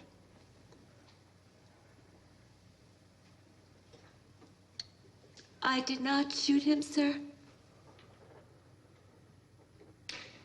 Then if you did shoot Lieutenant Corbett, it was not because you were defending yourself. Is that correct? If I had shot Lieutenant Corbett, it might have been because I was defending myself. But I did not shoot him. No further questions? Recall Jack Porter to the stand. Yes, I've known Commander Boone for some time. Prior to his separation from the accused? Yes, I've been acquainted with both Commander Boone and his wife for some years. Mm-hmm. Mr. Porter, would you describe Commander Boone as a man with a jealous nature? I suppose so, yes. Subject to fits of rage? Well, we're all subject to fits of rage on occasion. I'm talking about Commander Boone, Mr. Porter. Is he a man subject to fits of rage? I suppose so, yes. Mr. Porter, did you happen to witness an argument between Commander Boone and his wife in the officers' club the night Lieutenant Corbett was shot? Yes, I did. In fact, wasn't it a one-sided argument? A fit of rage on the part of Commander Boone? Yes, I suppose so. And isn't it true that this fit of rage was caused by Commander Boone's jealousy of Lieutenant Corbett? Yes. And isn't it true that Commander Boone climaxed his argument by slapping his wife across the face? Yes, that's true. And isn't it true that Lieutenant Corbett, arriving at the end of the argument, attempted to interfere on Lieutenant Boone's behalf and was roughly shoved aside by her husband? Yes, that's true. Mr. Porter, if I were to tell you that Lieutenant Boone did not shoot Lieutenant Corbett, that she indeed had been lying in order to protect somebody, who do you suppose that would be? I don't know. I'm not sure what you're getting at, Commander. I'm getting at the fact that someone other than Lieutenant Boone murdered Lieutenant Corbett. No accident, no self-defense, just murder. Who do you suppose that would be? I don't know. Oh, I think you do, Mr. Porter. When Lieutenant Boone heard the shot, she rushed out of her bedroom into the living room, just in time to see the killer running out the door. A man wearing the uniform of a Navy commander. A man wearing steel-rimmed glasses. A man with a jealous nature. A man subject to fits of rage. Who do you suppose she saw? You mean Harley Boone really killed Corbett?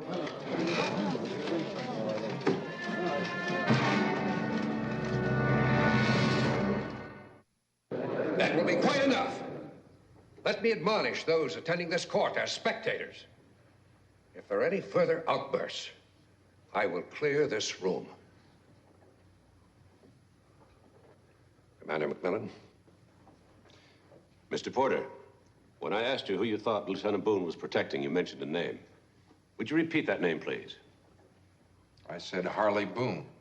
I also said that I could not believe that he killed Corbett. I can understand your incredulity, Mr. Porter.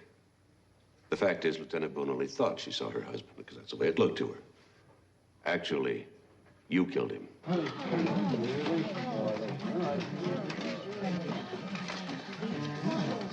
You killed Corbett because you knew he was more than a supply officer.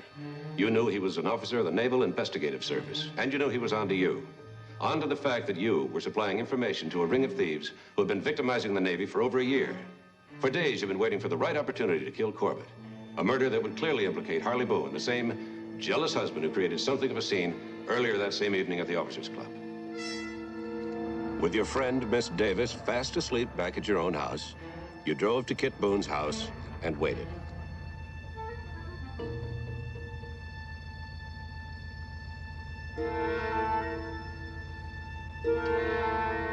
Soon enough, the lights went out. And you waited some more. You knew Kit Boone well enough to remember that she kept a spare key in the mailbox. Getting in was no problem at all. Corbett wasn't a big drinker. He told Kit himself he'd only had one drink. But since you drugged the one he did have, you weren't surprised at all to find him passed out on the sofa. You went right ahead with your plans. As a gun fancier, you examined Harley Boone's souvenir pistol more than once. You knew it was still kept in the desk in the living room. You also knew it was kept empty.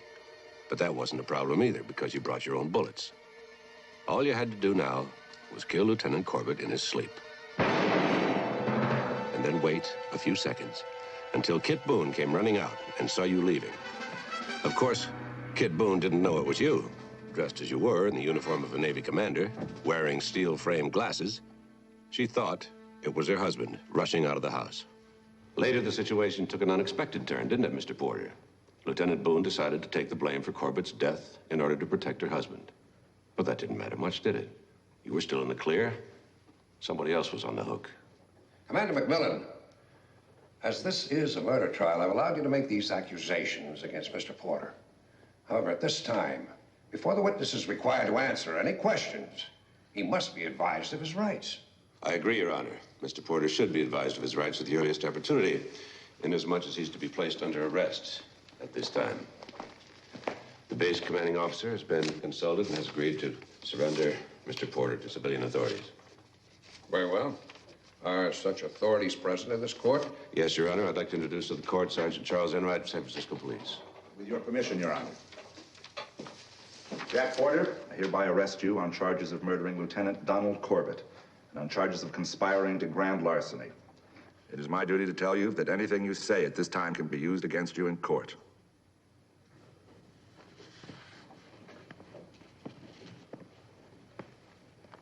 Under the circumstances, I'm going to grant a continuance until such time as new information concerning this trial has been properly evaluated.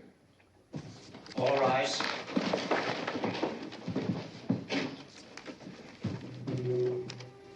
Well, Kit? You okay?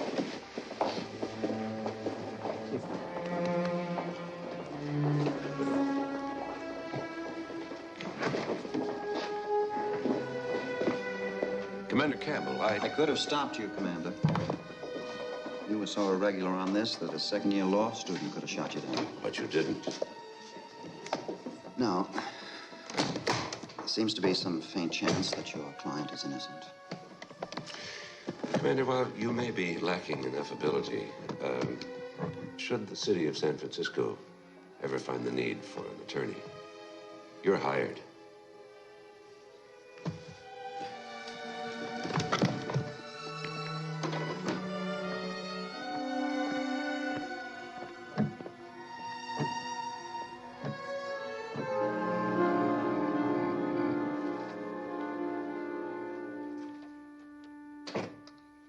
Here we are, milk and cookies for our very own William Jennings Bryan. William Jennings Bryan lost the biggest case of his career. Well, maybe he can win on appeal. Oh, thank you. You know, Mac, what I've been thinking?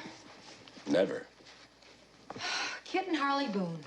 Now that she's not on trial for murder, do you think they're going to get back together? Harley's already moved back into the house. Oh, that's great. There is one thing I've been meaning to ask you. That day that we went to all those gun shops all over San Francisco looking for the bullets, what were we looking for? The killer. You see, Kit mentioned that though her gun was loaded, it had never been fired. Harley Boone said it had never been loaded, so one of them was lying. And you thought it was Kit, right? Well, it looked that way. And there was another cloud over her head, beside murder. Well, yeah, they still suspected her for burglary. Right, and as it turned out, she was lying to protect Harley. Tracking down those bullets turned out to be a lucky break. They led me to Vince Wagner, the man behind all the burglaries, and he led me to Jack Porter. Jack Porter didn't buy the bullets because he knew his name would appear on the registration book. Right. How did Porter know that Corbett was involved with the NIS? I was wondering about that myself till a couple of hours ago. Porter broke down and gave his statement. A week before Corbett was murdered, he and Kit went over to Porter's house for a Sunday afternoon barbecue. Porter was in the kitchen mixing a pitcher of sangria. The others were in the pool. The phone rang. It was Vince Wagner. He needed some information that Porter kept under lock and key in his bedroom. Just as he left the kitchen, Corbett wandered in, dripping wet. He was looking for the sangria, but then he must have noticed the phone off the hook. He probably started to hang it up, then couldn't help overhearing some of the conversation. What he overheard must have convinced him that Jack Porter was his man. Corbett took the sangria and went out to join the others.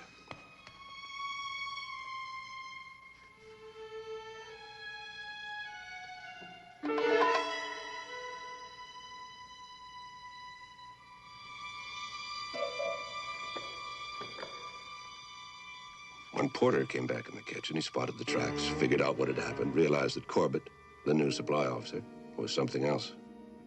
And that something else was the NIS. And that's why he was murdered. Exactly. You know, Kit Boone and Don Corbett. I know it started out because he wanted to keep an eye on Kit, but I think it was turning into something else, especially on Don's part. You have the unfailing ability to turn everything into a soap opera. I think he was falling for it, too. Are you still here, Mildred? Well, yeah, I haven't finished your milk and cookies yet. Why don't you finish them downstairs? What about you guys? Sally and I are going to spend a little time doing what most married couples do. Oh, we gonna watch television? Say goodnight, Mildred. Good night, Mildred. Good night, Mildred. Now. You know, I was looking in the TV guide, and there's this great movie on. Where is it? There it is. King Kong meets Mighty Joe Young. You don't want it.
Mildred?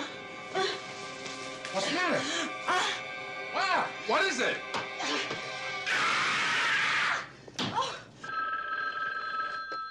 Hello? Commissioner? Morning, Charlie. Good morning, sir. Look, I'm sorry to bother you this early, But I thought you should know. What? Last night, sir, Mildred was attacked. What? Is she all right? Yes, sir. She's just a little frightened, that's all. The guy got in through the fire escape. You think it was an attempt to intimidate the jury? Well, Mildred thinks it was an attempt to rape. But, frankly, sir, I think that's debatable. In any case, Judge Freeman has ordered the entire jury to be moved to the new Stanhope Hotel for the remainder of the trial. That's a good idea. Well, I think so, sir. All the windows in that place are sealed. It can be guarded like a vault. Hey, here they come. Hey, Luke, how do you feel? Confident. Will you appeal it if it goes against you? It's not going to. When are you going to join the team, Luke? As soon as I can. What about your wife? What about it? Well, are you contemplating a divorce? No comment. I will be glad to meet with you when the trial is over. That That's the scene this morning at the county courthouse as Luke Johnson, star running back of the San Francisco Miners, enters Judge Freeman's courtroom for the last day of his trial for the murder of Mo Draper. His attorney, Leon Silver, when questioned by reporters, continued to display public confidence that his client would be acquitted. On the local scene, a citizens group is gearing up for the fight against the resumption of offshore drilling. Spokesperson Vilma Rosinski vows Mac? their case. What? I'm out of milk. Well, I'm out of socks. No, you're not. They're in the lower left-hand drawer right next to my nightgowns.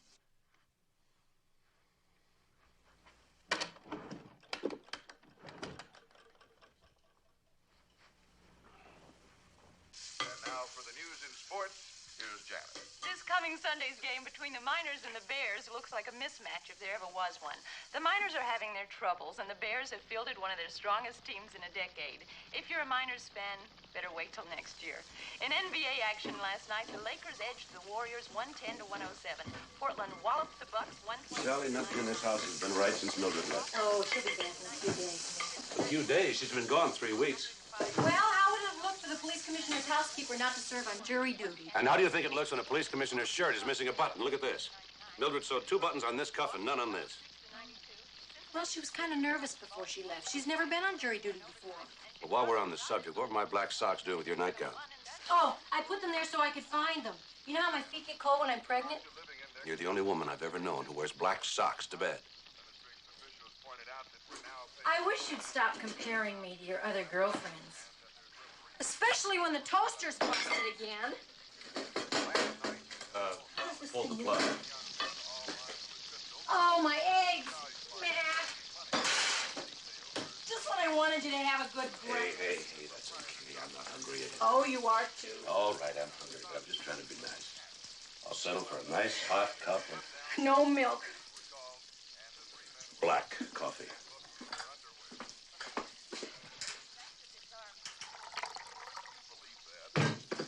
Sally!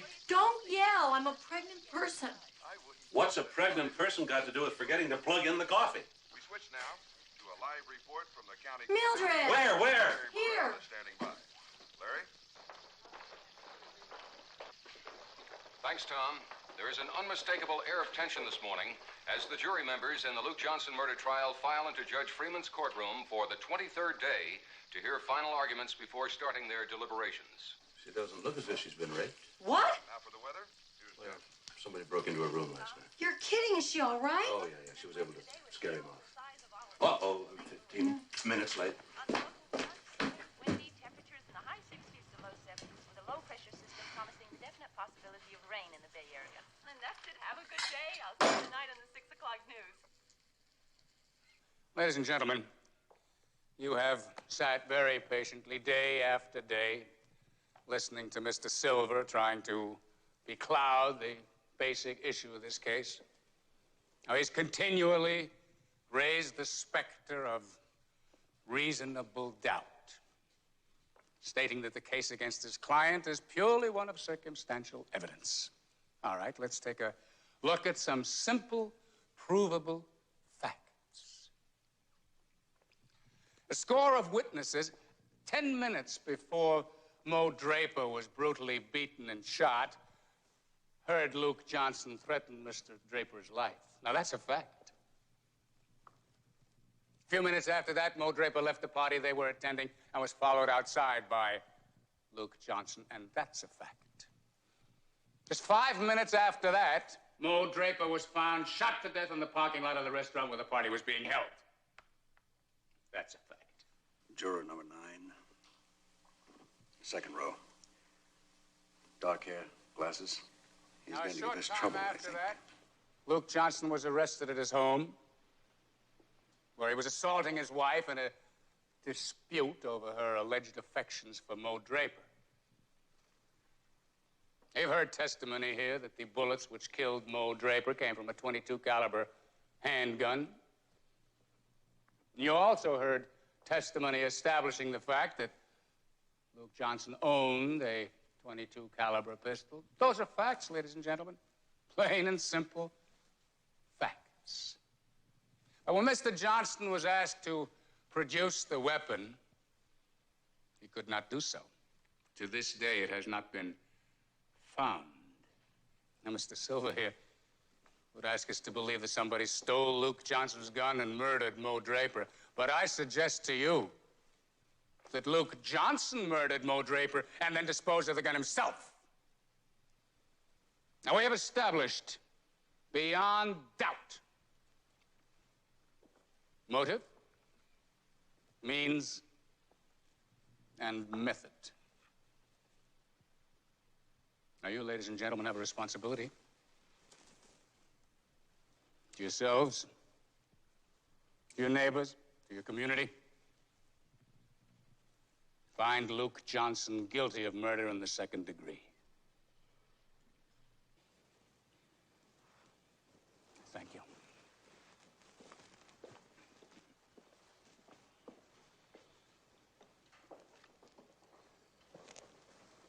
Pompous ass. Now, Your Honor, if it please the court, it's very nearly lunchtime, and I, for one, would like to digest the district attorney's remarks before starting on my own. Very well. Court is recessed until 2 o'clock.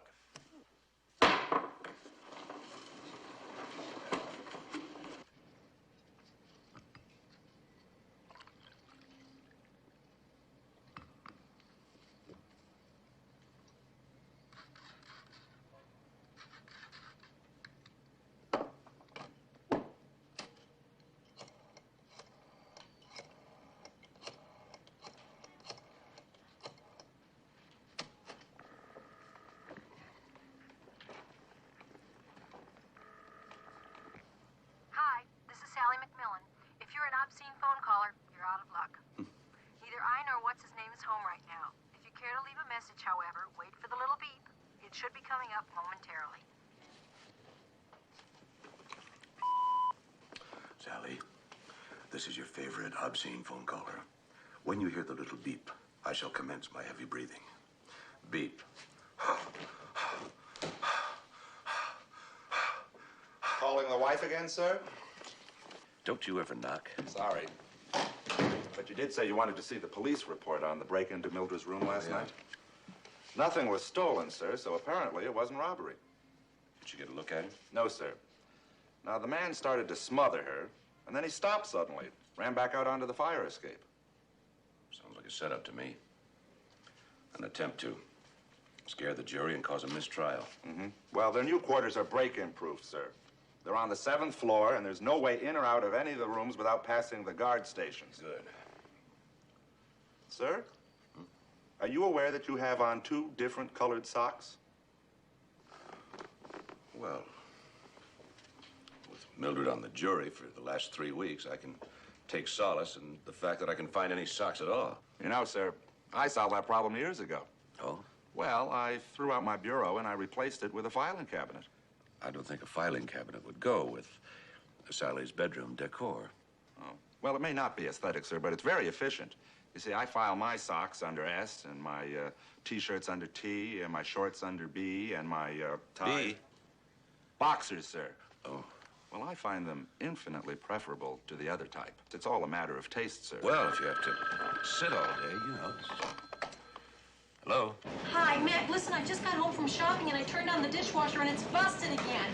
That repairman was terrible. Do you know he charged me $16 for that thing? Mildred will fix it. She can't fix it. Oh, that's right. She's not there. Matt, what am I gonna do? It's smoking all over the place. Every single dish in the house is in it and I can't get the thing open. I think we're gonna have to go out to dinner again tonight. Again? We've been out every night this week. Well, we've gotta eat. Well, I'll stop and pick up some fried chicken or something. And meanwhile, unplug the dishwasher. Oh, that's a good idea. And then listen, I think after that I'll go upstairs and have a good cry. Good idea. I'll see you later. Okay, bye. And at any point in your deliberations, should you need to refresh yourselves on any of the evidence or the testimony, simply let the bailiff know, and he will make the transcripts available to you. The bailiff will now escort you to the jury room.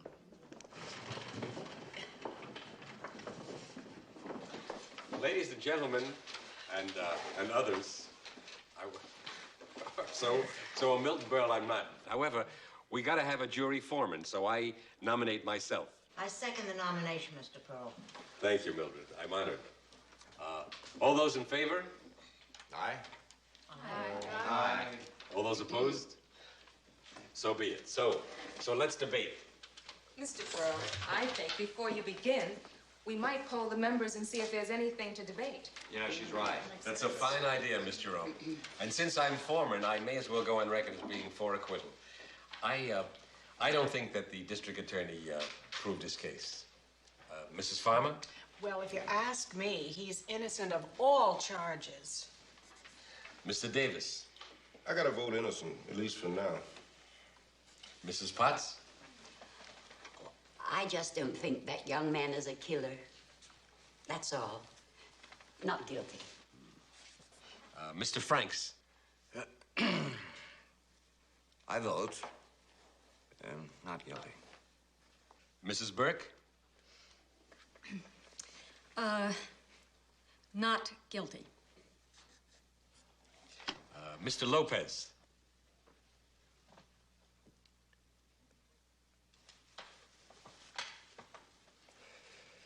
Not guilty. Mr. Simon? A definite not guilty. Miss Jerome? Innocent. Mrs. Delgado? Not guilty.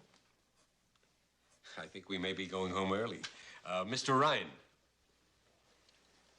Guilty. Guilty? Is he kidding? How can he say that? Well, he just opens his mouth and moves his lips. Works every time. Mr. Ryan, you can't convict if there's reasonable doubt. At this point, Mr. Lopez, I have no reasonable doubt. And you have no sense if you say that boy is guilty. Man's got a right to his opinion. That's what we're here for. A point well taken, Mr. Davis. That's baloney. What does that guy know? A professional football player. Now, what would he go around killing people for? Sure, especially when he can do it every Sunday, legally. Oh, listen to her, would you? No, I would Listen, wait a minute. Mr. Ryan Will you just a minute, please?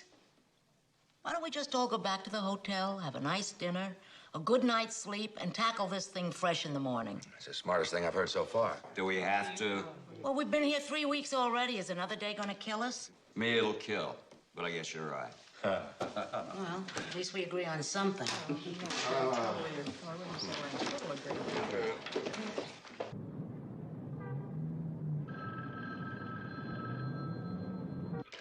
Hello. Okay, thanks. Mike? Yeah? Coming up.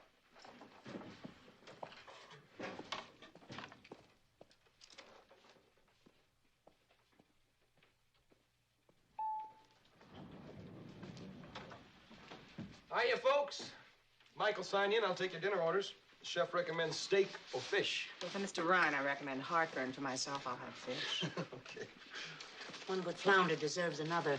I'll have the steak, salad with French dressing, iced tea, hold the mayo. Bad day, huh? Listen, we sat 6 hours in the jury box, another hour in the jury room, and I look forward to sitting in my room having my dinner. Without TV or radio or telephone, maybe I can break up the monotony by going to bed. Maybe I'll get attacked again. Oh, no way, Mildred. Not in this place. Yeah, thanks. Hello, Mr. Pearl. How are you? I would like the fish, but it shouldn't be too dry, huh? Okay. And I would like a nice salad. Salad, sure. Yes, thank you. Hello, Miss Jerome. Hi, Jerry. How's the book? Terrific.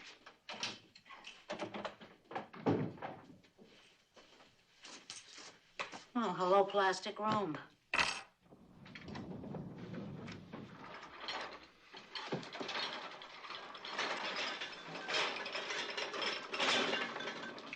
Okay. Thanks, fellas. Hey, Mike, why don't you stay on the desk? Let me play waiter. Okay.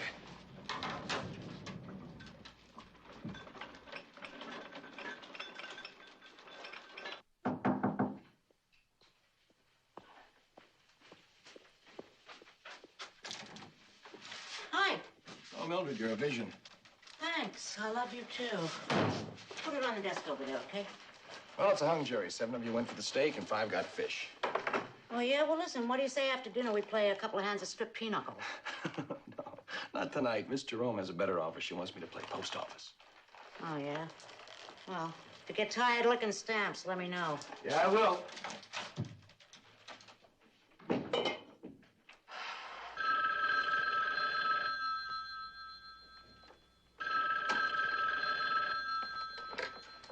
Hello?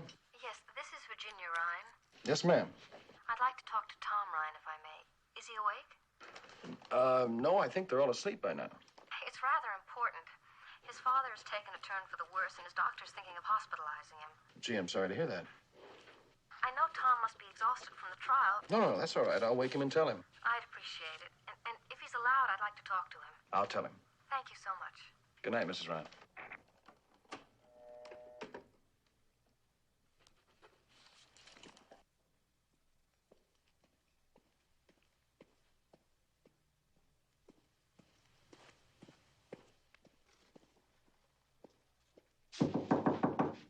Mr. Ryan? Mr. Ryan, open up.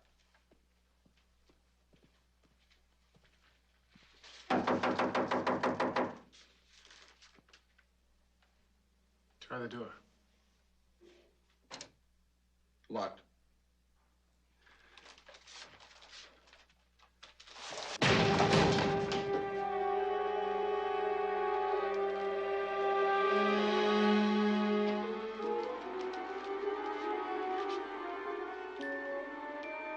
He's dead.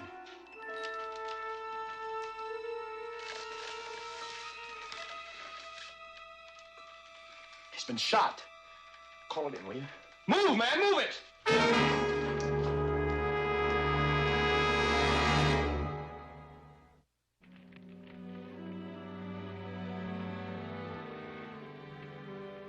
Mac, when Mildred gets back and before we have the baby, let's take the weekend off. Where to? I was thinking Las Vegas might be kind of fun. You always lose the food money at blackjack. I know, but you always win it back at the crack table. I'd rather go to a nice deserted beach somewhere How about Hawaii? for the weekend. Well, we could take the whole week. Amy Switzer was telling me about this place that she went to. She said it was just fabulous. How much? 210 That's not bad. a day. That's bad. Do you feel like getting that? Not a lot. I don't either, and you're closer. Okay.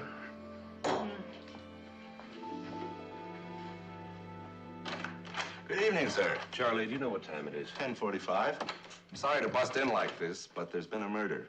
One of the jurors on the Luke Johnson case. Oh, my Lord. How's Mildred? Oh, she's fine. She's Who fine. was it? It was a man called Tom Ryan Jr., sir. Oh, I know his father. I know you do. Well, that's why I came by, sir. Plus the incident involving Mildred last night. I'll get my jacket. I'll get it.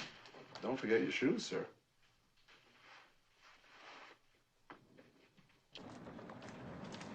I don't know why you insisted on coming here with us. Mac, Mildred must be petrified. She's gonna need me. For what? To hang around the lobby? Well, I won't get in the way upstairs, I promise. You have to stay down here. It's still an impaneled jury. Oh. Well, will you give Mildred my love? I will. Okay, I'll see you. I'll be in the lounge. Okay.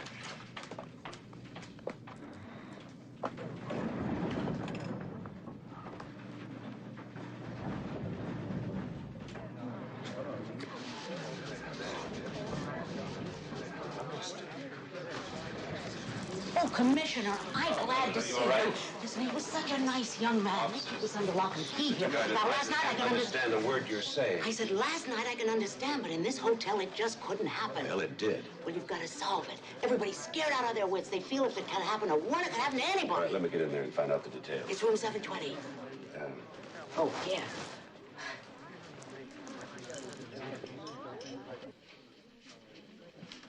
Sam? Evening, Commissioner. What? We got a 2-hour-old corpse, give or take. Rigor mortis is just setting in. I needed this like a hole in the head. I got 3 steps downtown I can't get to. Well, I think they'll wait for you, Sam. What else? He's shot twice in the back below the rib cage. Cause of death, loss of blood, massive dysfunction of his kidneys. If he died 2 hours ago, how come the blood's still wet? That's lividity. As the blood settles to the lowest point in the body, it continues to seep out. All right. I want a complete report on my desk in the morning. Oh, Commissioner, give me a break. I just did. I'm not asking for it tonight. It is very curious, sir. What? Well, the way this place is set up, no one could have gone in or come out of this room without being seen by those two guards. And the door was locked from the inside. What about the windows?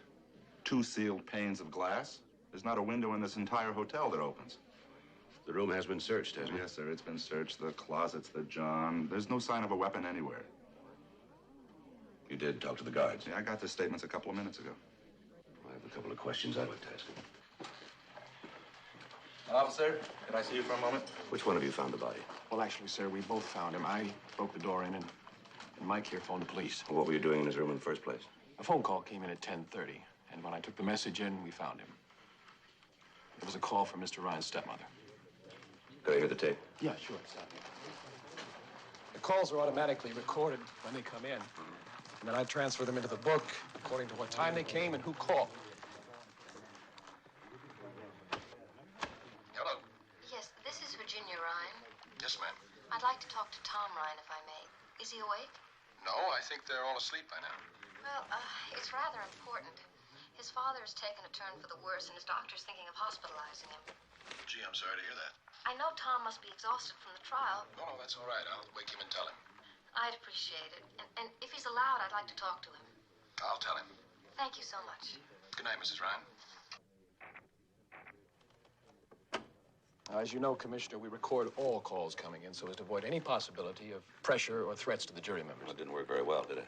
No, I guess not, sir. Is there any possibility of gaining access to the room without being spotted? I don't see how, Commissioner. Jerry here was in Miss Jerome's room from about 7:45 to 8:15 or so, but I was on the desk the whole time. Miss Jerome, who's... Miss Jerome is a jury member who's also a freelance writer. She's writing a book about the trial, and she wanted to interview me. I'll bet. Commissioner, I feel terrible about this. It probably wouldn't have happened if I hadn't left my desk. I doubt if it would have made any difference. You say you never left the desk? No, sir. Mr. Mordani, the house detective, can vouch for that. He was up here shooting the breeze till past 9 o'clock. Okay, well, I may want to talk to you boys again. Anytime, Commissioner. Commissioner, this is Mr. Pearl, our jury foreman. Terrible thing, Commissioner D. And this is Mr. Mordanti, the house dick. It's a pleasure to meet you, Commissioner. I'm Director of Internal Security here at the hotel. If there's anything I can do for you, anything at all, anything you want to know, please call me, okay? Nino Mordanti. Mordanti. That's very kind of you, Mr. Mordanti. Mildred, will you be all right? Commissioner, can't I come home tonight? You're an impaneled jurist, Mildred. Well, can't you get me unpaneled? I mean, somebody could get killed around here. Somebody did get killed around here. A terrible thing. I'm sorry, Mildred, but until the judge decides the disposition of the case, you'll all have to stay here under guard. A lot of good that'll do. You got nothing to worry about, Commissioner. Mildred is in the best of hands. Your concern, my concern. Mordanti protects. It's a very personal motto. I appreciate that, Mr. Mordanti. Think nothing of it. No, he won't. Mildred, try not to worry. I'll have guards posted in and outside of this hotel all night, even up on the roof. You'll all feel perfectly safe, I promise.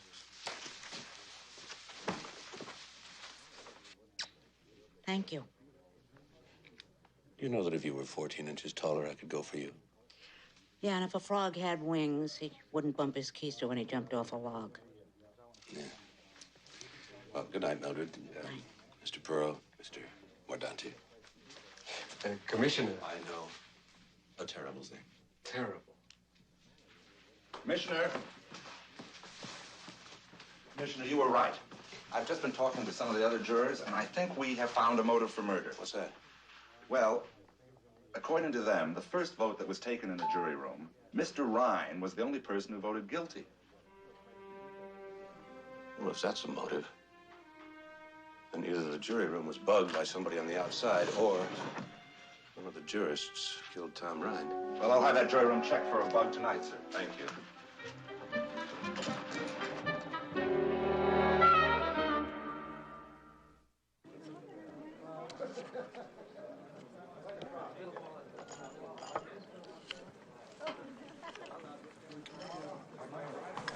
Excuse me. Ever been to Seattle? No, I haven't. Oh, you have to come up there as my guest. You've heard of our needle What needle? from a fair. Oh, that needle, yes. So, We're all down here for this sales convention. But I gotta be honest, the other guys may be having a blast, but me, well, it's tough to have a good time when you're feeling as lonely as I feel. You don't know what I mean? Yes, I know what you mean. I knew you would. I sensed that from you right off. I feel as if I somehow know you. Do you share that feeling? Definitely. It's as though, well, it's as though I know exactly what you're going to say, even before you say it. I've never done this before. But would you like to see my suit? Well, I can see your suit. It's very nice. Oh, not this suit. My suit of rooms on the 6th floor. That's sweet. Thank you. You're sweet, too. Excuse me, miss, but, is this gentleman your husband? No, he's just an acquaintance. Well, I'm operating on a very tight schedule. Now, are you going to spend the night with me in this hotel or not? Hey, wait a minute. Yes, I think I'd like that very much. Well, let's go then. We haven't got all night. You're pregnant. You noticed.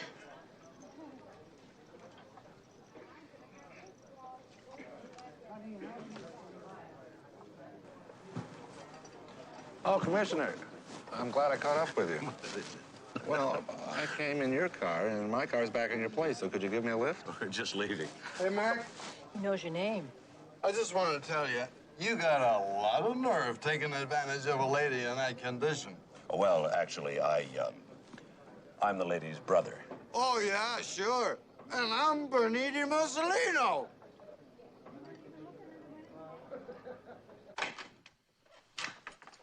Well, good night, Sergeant. Good night, Mary. Good night. I'll see you in a little while.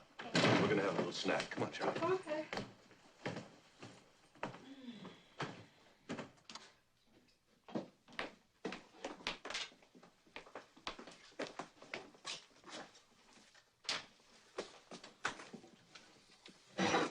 Well, here, why don't you do the eggs?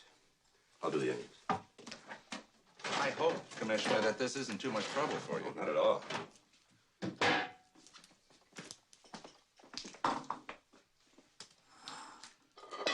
Sir, do you think that this murder and the attack on Mildred last night are interrelated? Oh, I don't think so. Could be. Well, this is not going to be an easy case. I know. In fact, I've never seen anything quite like it, sir. According to all the available evidence, it didn't happen. There was no way. I know. All the doors locked from the inside. There was always a guard on duty. None of the rooms connect. I know. Do you think Luke Johnson did it? It's doubtful. Because if he knew Tom Ryan voted guilty, he'd know that the other 11 jurors voted not guilty. He'd also have to assume that the odds would be in favor of an eventual acquittal. And a murdered juror would probably result in a mistrial. And I don't think he wants to go through all that again. And it was someone else. Someone who doesn't want to see Luke Johnson back in uniform this season. For any other season, for that matter. Oh, sir, don't feel so bad. It isn't hopeless. I'm crying because I peeled an onion, not because I can't solve the case. You mean you can solve the case? I didn't say that. Charlie. Yes, sir? Do you realize you just cracked 14 eggs? I hope you're hungry.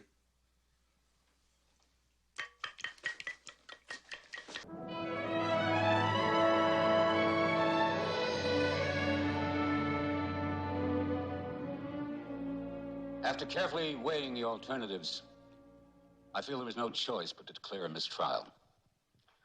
Under the circumstances, it would not make sense to replace the deceased with an alternate. The case has been irrevocably prejudiced due to the implied threat to the entire jury, and I am loath to even set a new date for trial until this tragic murder has been solved. It is the court's hope that Mr. Ryan's murder is solved with dispatch. This kind of threat to our very system of trial by jury will not be tolerated. With deep thanks and heartfelt regrets, the jury is hereby dismissed.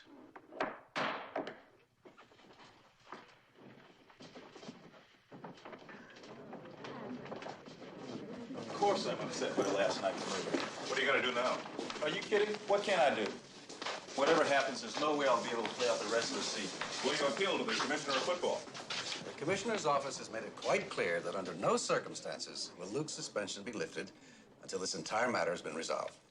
Now, gentlemen, if you'll excuse us. Could I ask one more question?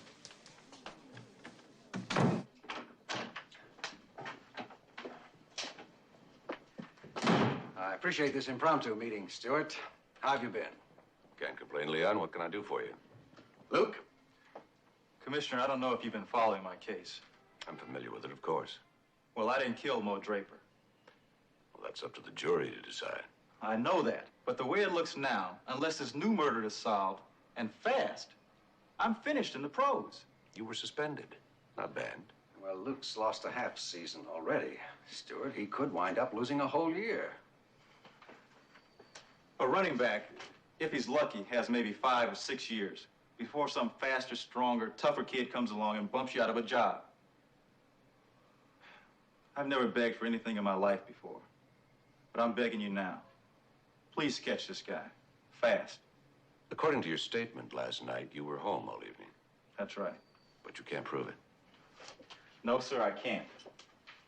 But I'm asking you, if it was you on trial, and you had every reason to believe the jury was going to acquit, would you kill the one guy who was voting against you? How did you know he voted against you? Well, that's my fault, I'm afraid, Stewart. You've been there. You get so you can read a jury, and I knew Ryan was going to give us some trouble. Well, I told Luke as much. I guarantee you, Commissioner, you catch the guy that killed Ryan, and you got the guy that killed Mo Draper. Well, needless to say, Luke, I intend to get to the bottom of Mr. Ryan's murder. No matter who gets hurt. Okay. Now, we better take off, Luke. Okay. Thank you for seeing us, Stewart.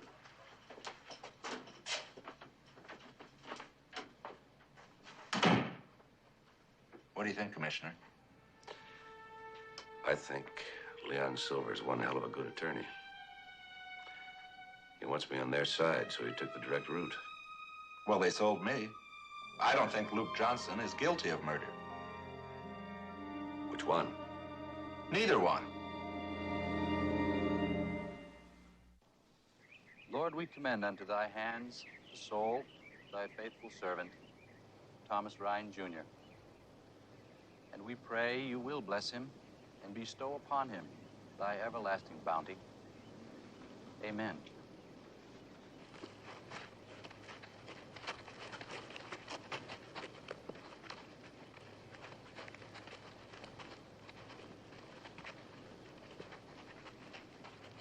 Mrs. Ryan, I'm Sally McMillan. I'm Mrs. Ryan. Oh, I'm sorry.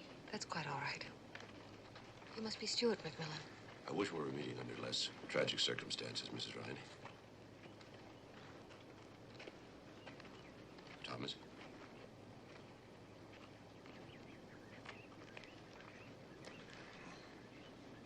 Celia, would you take Mr. Ryan to the car, please? Yes, ma'am. He had a series of debilitating strokes since you last saw him. I didn't know that. With Thomas Jr.'s death, I'm just afraid that he'll lose his will to live. I know this must be a difficult time for you, Mrs. Ryan. It is. We're all going to miss Thomas Jr. terribly. Oh, he was such a fine, strong man. He had such high ideals. Just like his father. So ironic that those ideals were what killed him.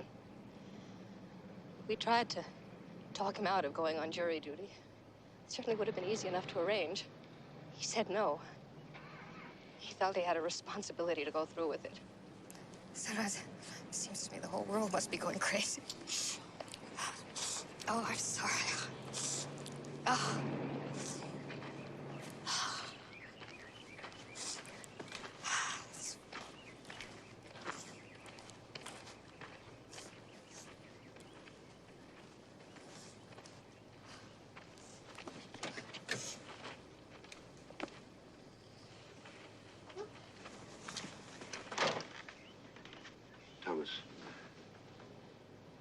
were a fighter.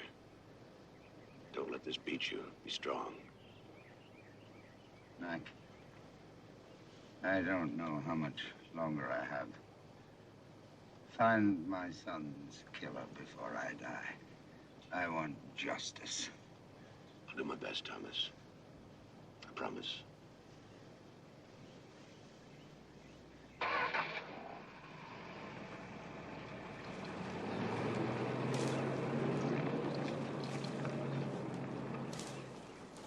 What are you thinking about, Mac?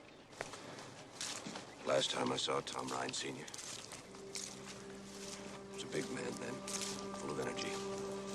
Started with nothing, amassed a fortune in the private aircraft business. I lost track of him for a while. A couple years ago, he called me and told me he remarried. Said he had everything. Wife who loved him. Son taking over more and more of the business, successfully. Looking forward to the future with such enthusiasm. And now this. You know, Virginia Ryan seems to be an admirable woman, doesn't she? Will you take care of me when I'm old and gray? I don't know. You're not as rich as Tom Ryan Sr. On the other hand, Miss Cynical. Ms. Cynical. On the other hand, I didn't make you sign a binding premarital agreement cutting you out of the family fortune. Tom Ryan did? Virginia married him because she loved him. Well, that's why I married you. Go on, you married me for my money. You didn't have a nickel in savings when I married you. We still don't have a nickel in savings. Yes, but look how much higher our standard of living is.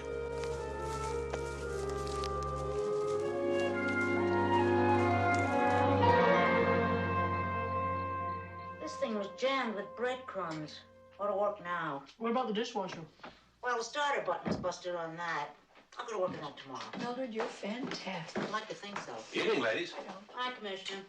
Listen, I have a roast beef sandwich waiting. Would you like to have it? I'd love it. Mildred, it's good to have you home again. Oh, it's nice to be had, Commissioner. Well, this was delivered by messenger. It's the Luke Johnson trial transcript. It's awfully fat. 1,028 pages. They have the Classics Illustrated version. You can always wait and see the movie. Hey, Commissioner, you remember that house Dick Mordanti? Mm-hmm. Well, you should hear some of the cockamamie ideas he has about this case. I know. He called the office 3 times today. Yeah, we started to call here, too. At this point, I'm ready to listen to anybody. That's tough, huh? I'm stymied. Nothing adds up. He's asked me out to dinner tomorrow. Dinner, huh? Well, I know he's not exactly a brain trust, but who am I to turn down a freebie, you know? There's one thing I don't understand. Why the gun never turned up. Which gun? I'm talking about the gun that killed Mo Draper. Now, the DA claimed that it was owned by Luke Johnson, but it never showed up. Boy, if I was the murderer, the first thing I'd do is ditch the weapon. I know, but it says here that between the time that Luke Johnson allegedly killed Mo Draper and the time that he was arrested, only 20 minutes elapsed. Well, that's plenty of time to hide one teeny-weeny little gun. Yeah, but the police searched a 5-square-mile area around the Johnson house, and they couldn't find a thing. Well, maybe Luke's gun was stolen before the murder by somebody who wanted to frame him. Which is exactly the case that Luke's attorney's trying to make. Oh, this cream soda. Mildred, you know I don't like cream soda. Well, there was a wonderful sale at the supermarket, and I couldn't resist it. I bought 2 cases. There are 4 down in the garage now from the last sale you couldn't resist. Boy, home 2 days and already the honeymoon is over. And the bread isn't even brown yet. Better to pop up prematurely than not at all, right, Commissioner? Mac, what about Andrew Brill? President of the football team? Mm-hmm. You know, Luke Johnson's been playing for the Miners for 3 years, and for 3 years he has feuded with Andrew Brill about money. Everybody knows he's going to play out his option this year and the next year sign with another team. I didn't know that. Mildred, it's right here in the trial transcript. You were there, remember? Oh, yeah. I was just testing you to see if you'd read it carefully. Anyway, from what I know about Andrew Brill, he would destroy one of his players before he let him go to another team. Yeah, that ought to do it. Mildred, are you all right? I think I did something wrong.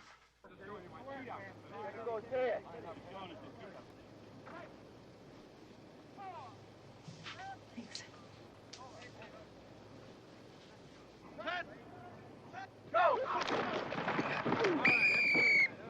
Gentlemen, a little more spirit, please. I know it's only practice, but Big Brother's watching.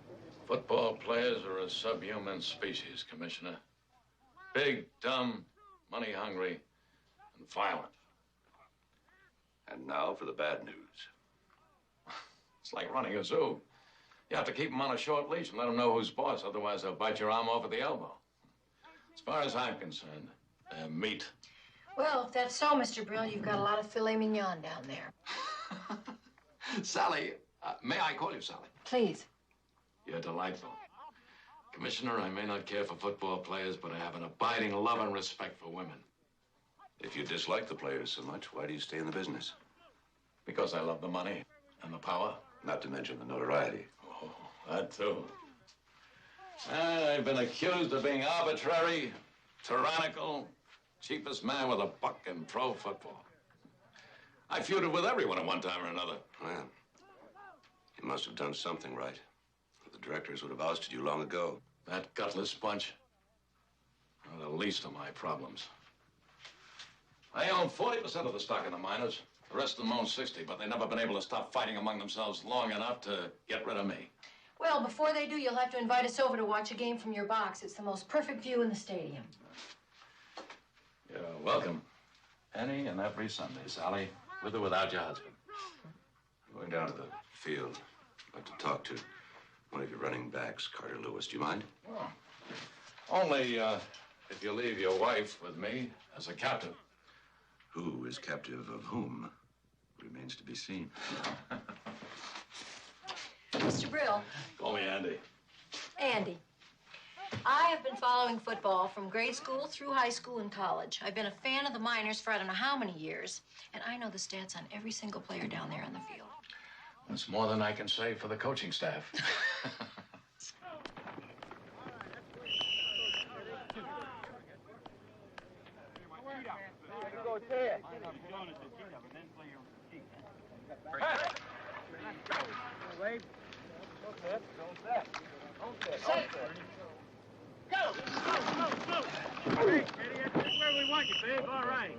Mr. Urbanowski? Yeah, who are you? Police Commissioner McMillan. Oh, how you doing? Nice to meet you, sir. Likewise, Mr. Urbanowski. Just call me Coach. Everybody calls me Coach, even my wife. Well, Coach, I wonder if I could talk to one of your players for a minute or two. Carter Lewis.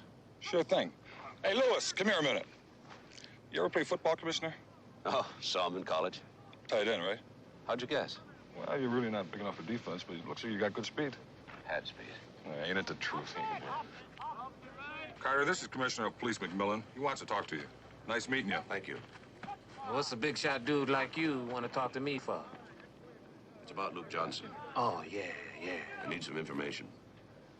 Well, I'm sorry, Jim. I don't know nothing about nothing, you know? I've done some research on you, Mr. Lewis. No fooling. No fooling.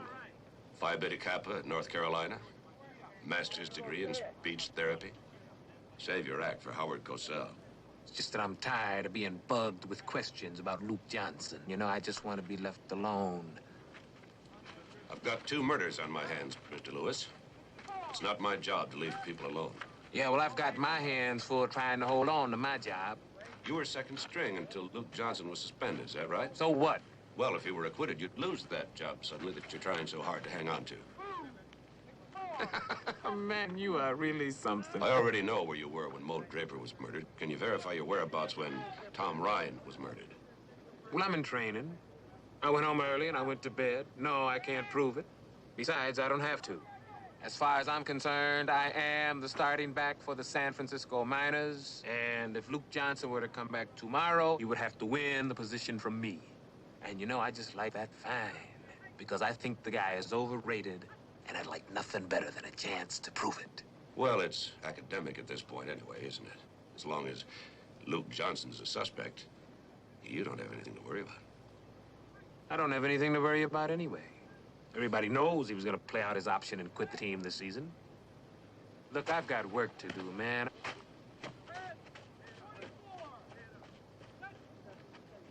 You've got a pretty tough reputation, don't you, Andy? True. But I like to think I'm also a fair man. Except when it comes to contracts, right? Well, I found that my judgment of what's fair often conflicts with those who work for me. But football is a business. And like other businesses, you have to remain cost-conscious at all times. Do you renegotiate the contracts personally? No, I let my general manager, Buddy Stone, do that. But general managers are a dime a dozen. If they don't toe the mark for me, they're out. Ready, Sally? Uh-huh. Hi, Commissioner. I was telling your wife. This Sunday, I insist you come as my guest. Oh, thank you. We'd love to. And, Commissioner, if there's anything I can do to help you with your investigation, let me know. I'll do that. See, whatever my personal feelings toward Luke, I do have a sense of justice. And if he's been wrongfully accused, he deserves to be cleared. Andy, Oh, excuse me. No, come in. Mrs. McMillan, Commissioner McMillan, this is Buddy Stone, my general manager. How do you do? This week. Always keep them on their toes, huh, Sally? Only way to run an airline.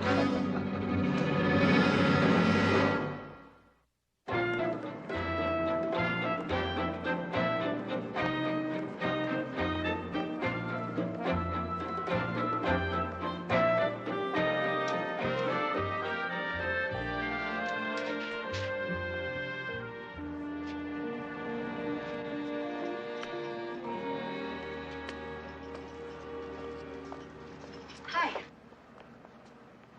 Gee, that looks nice. Oh, thank you. You in the business? No, just an avid window shopper. Well, I'm almost through here. Can I show you something in the store?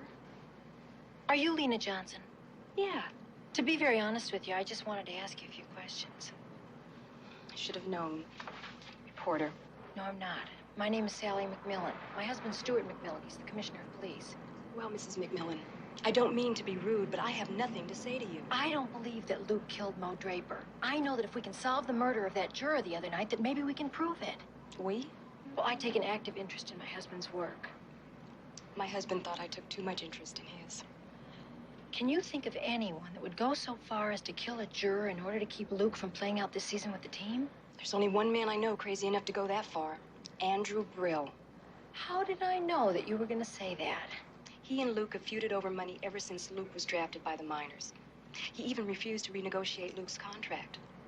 I don't work here because I like to. I do it because I have to. Luke never renegotiated his contract? No.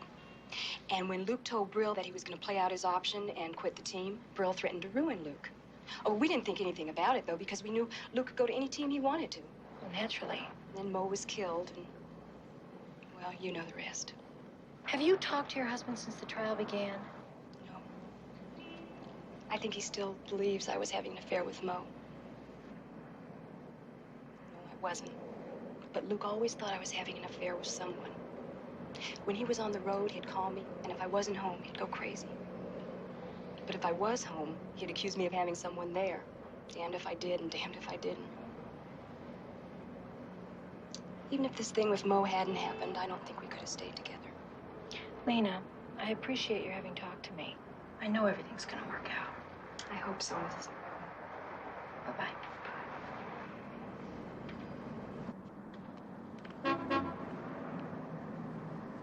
How many times have I told you? You know, it never ceases to amaze me. What's that? Every time I want to talk to somebody, you always beat me to the punch. Pure coincidence. Ha! I was walking on my way to lunch, and I just happened to bump into Lena Johnson. In a window display? Do you want to know what she told me or not? Why, yes.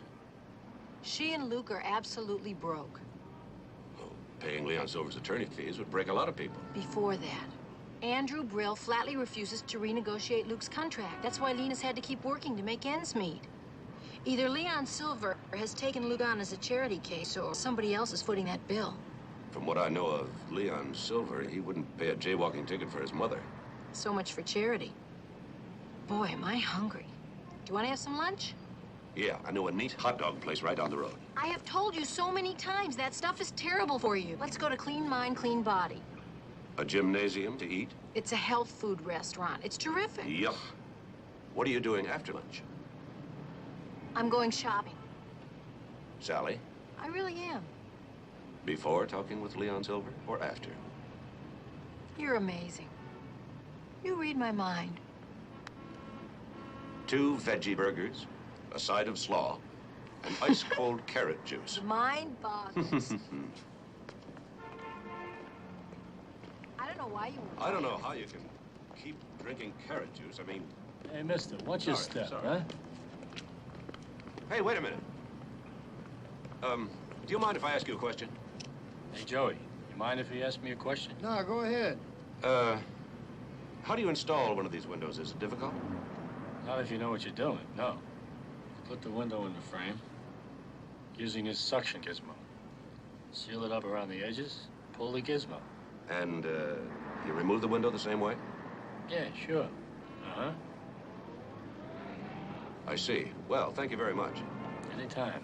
Hey, listen, just take a card, just in case you need Oh, some window. no, that's okay. Take it, I'm telling you. You never know when a window might break on you. Yeah, just a second. Hold this a second. Here. Here, hold that. Joe, give me a card. I'm all out. Again? Come on. Do you believe this? Come on. Thanks. Yeah, thanks. Here you go, pal. Do you want to take this first? Yeah. Yeah. Here you go. Thank you. Anytime. Anytime.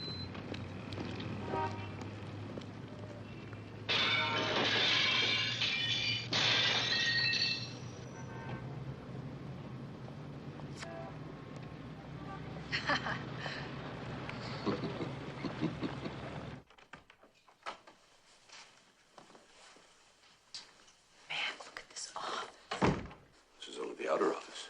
Oh, it's gorgeous. Why are we whispering? Well, it's so dignified. It's like a museum. I always whisper in museums. May I help you? Yes, we'd like to see Mr. Silver. Do you have an appointment? No, but would you tell him Stuart McMillan, Commissioner of Police, would like a few moments of his time? Oh, Commissioner, excuse me. I didn't recognize you. I'll just tell him you're here. Thank you. Should she have recognized you? Your Honor, I swear I've never seen that woman before in my life. You'll see now. Mac, come on in. It's good to see you. It's nice to know that everybody around here isn't a whisperer. Well, I'm the whisperee. I don't believe you've met my wife. Well, no, I'm afraid I've never had that pleasure before. Sally, this is Leon Silver. How do you do? How do you do? Please sit down. Thank you. Well, Mac, I'm honored.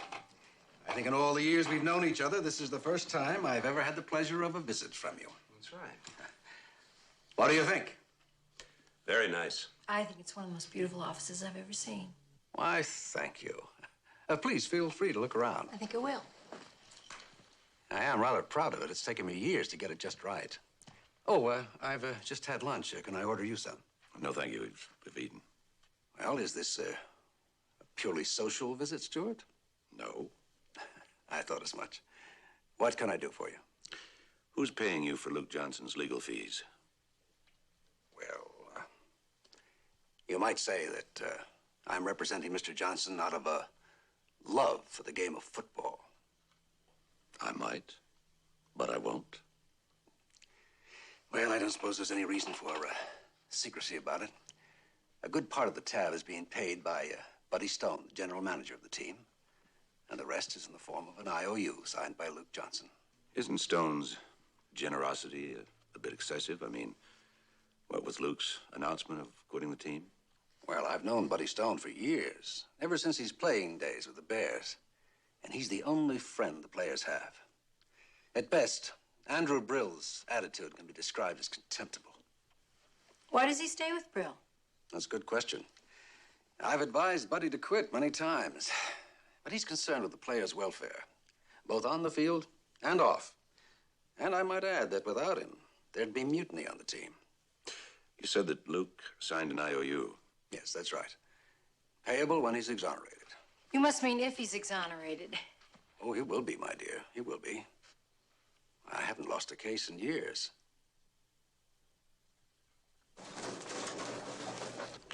Hello, sir. Mrs. McMillan? Hi, Sergeant. Did you find the information? Yes, sir.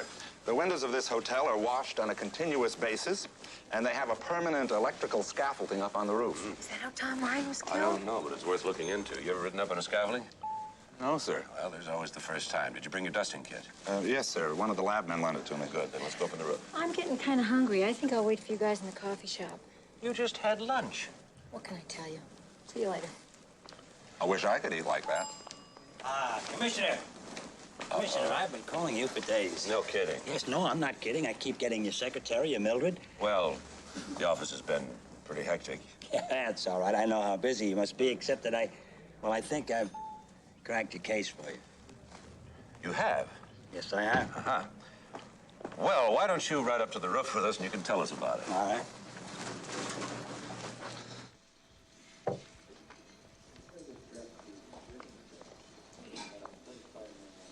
Decide what you want, miss?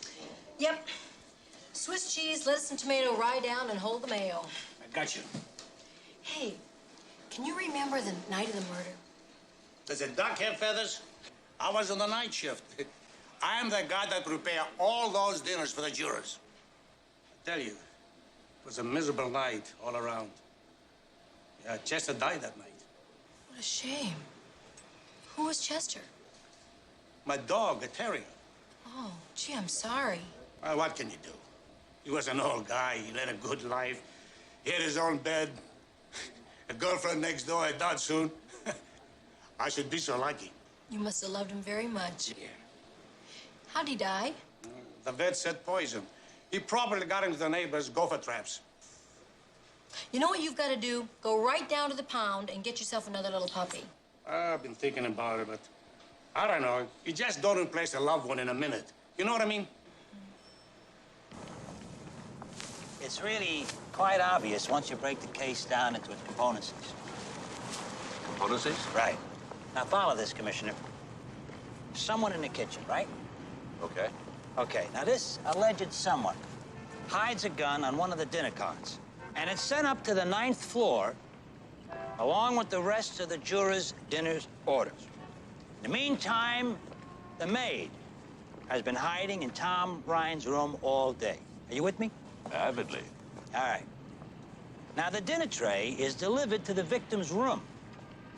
The maid takes the gun off the tray, shoots the juror in the back twice, puts the gun back on the tray.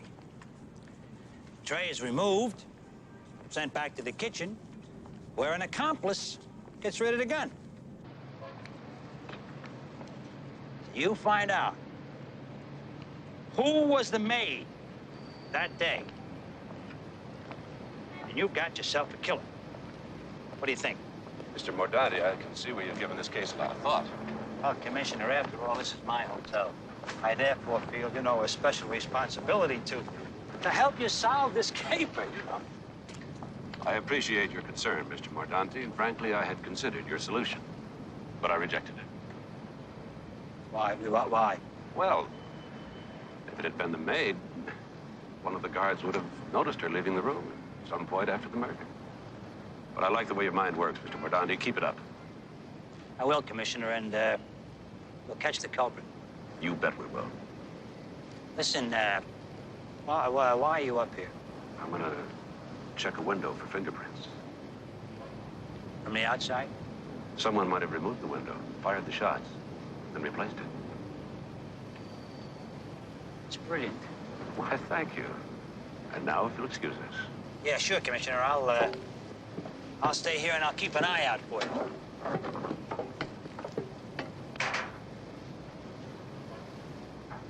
You know, Commissioner, I was a window washer's apprentice once. Oh, yeah?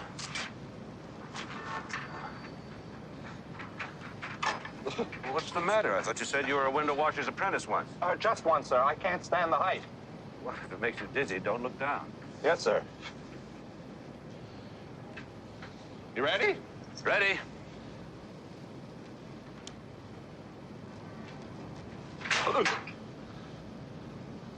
Why are you stopped? Here, let me do it.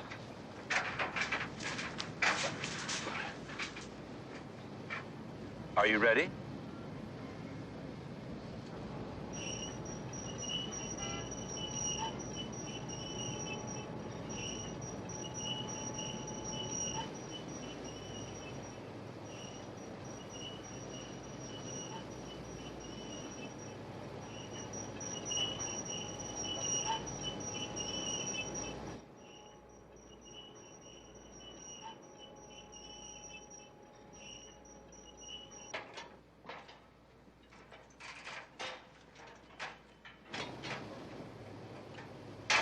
Commissioner? Yes.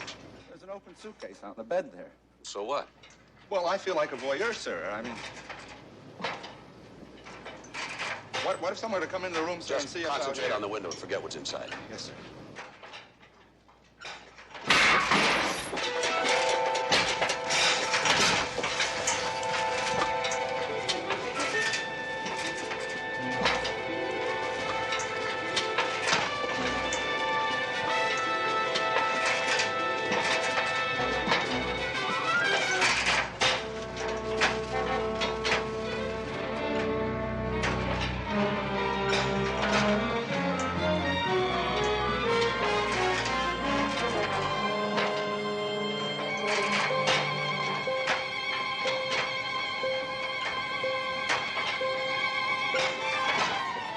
Give me the gun. I'm praying, sir. Give me the gun. Never mind praying.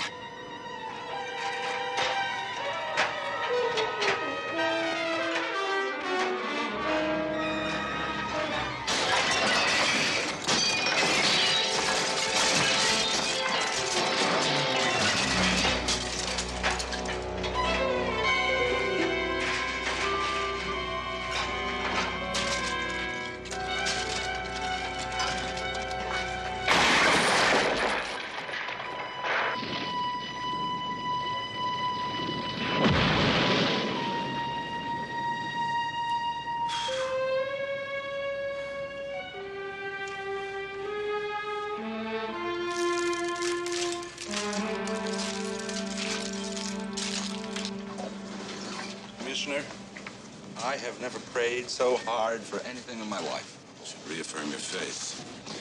Your prayers were answered. Not exactly, sir. What did you pray for? Wings. Commissioner, are you all right? More or less. Hey, I feel awful about what happened. He feels awful. Hi, what happened? Well, someone slugged me in the back of the head, and when I came to, I looked over the edge and I saw the scaffolding all over the courtyard. Are you guys all right? We're fine. I don't suppose you got a good look at the guy who slugged you or anything. No, I didn't see him. I was looking over the edge at you and at you, and suddenly I was out cold. Well, then it was no accident, sir. We are stepping on a few toes with our little investigation. Unfortunately, the toes are stepping back. Mac, were you able to find anything up on the window? Well, if there was anything, it's destroyed now. We had to break the window to get back into the building. This hotel is jinxed. People are murdered, attempted killings, dogs dying. I'm telling you, we've got to get out of this place. What does that got to do with it? I was just down in the coffee shop, and the cook was telling me that his dog died of gopher poisoning the same day that Tom Rind was murdered. Now, isn't that sad? Sally, Enright and I were almost killed a few minutes ago. That's sad. Let's go.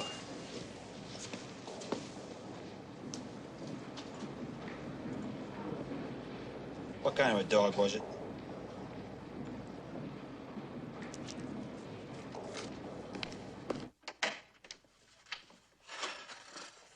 I think I would like to have a drink. Mildred! Mildred! Going to the movies. Oh, are there any phone messages? Oh, no, let's see. I'll get your drink. This is the McMillan domicile. Mildred speaking. No one is home at the present time. If you want to leave a message, please wait for the little beep. This is Virginia Ryan calling. I'd like to speak to the commissioner at his earliest convenience, please. I can be reached at 555-3124.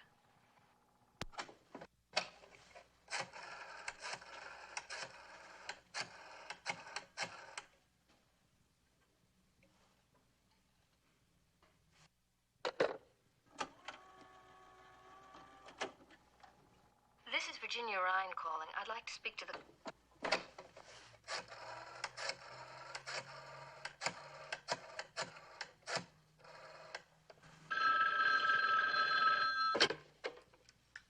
Hello? Mrs. Ryan, this is Commissioner McMillan. Commissioner, thank you for returning my call. I just thought that you should know my husband's had another stroke. I'm sorry to hear that, Mrs. Ryan. How is he? Well, they've taken him to the hospital, and he's resting comfortably, but at this point, they don't know how serious the damage is or if... Commissioner, I was just thinking that if I could bring him some kind of positive news about your investigation, I think it would help. Well, I don't want to get your hopes up too high, Mrs. Ryan, but I think we're getting close. Oh, that is good news. Mrs. Ryan, I know this isn't the time, but I'd like to ask you a question, if I may. On the night of the murder, when you called the hotel to talk to your stepson, Who answered the telephone? I don't know. I suppose it was one of the guards. Can you remember how you introduced yourself? I think I said, hello, this is Virginia Rhine. Or I might have said Mrs. Rhine. And then I asked the guard if he would relay a message to Tom Rhine. You're sure that's how you said it? A message to Tom Rhine? Yes, I'm sure. All right. We'll keep in close touch, Mrs. Rhine. And when you see Tom Sr., give him our love. Yes, I will. And, Commissioner, thank you for everything. Goodbye. Goodbye, Mrs. Rhine. What was that all about? What happened to Tom Sr.? He had another stroke. Oh, God. You know what's funny? What's funny? When I talked to the guard who was on the desk the night of Tom's murder, he said a call came in from Tom's stepmother. What's so funny about that? How did he know Virginia Rhine was Tom's stepmother? She never said what her relationship was.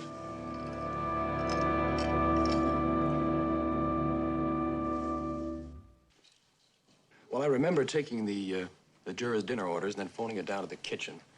And when the dinners came up, I distributed them while Mike kept watching the corridor. Then what? Well, then after dinner, we collected the trays and sent them back down to the kitchen. And then most of the jurors turned in for the night. And then you spent some time in Miss Jerome's room. Well, yes, sir. But only half an hour. She's a writer, and she wanted to interview me in depth. And after your in-depth interview, what did you do? Well, then I relieved Mike at the desk, and about 10:30, a call came in from Mr. Rhine's stepmother. And I took the message You did down. it again. I did what, sir? How did you know she was Tom Rhine's stepmother? You see, Jerry, we listened again to the tape of that call, and nowhere on it does Mrs. Rhine refer to herself as anything but Mrs. Rhine. If you were going to assume she was anything at all, why not his wife? Or his real mother?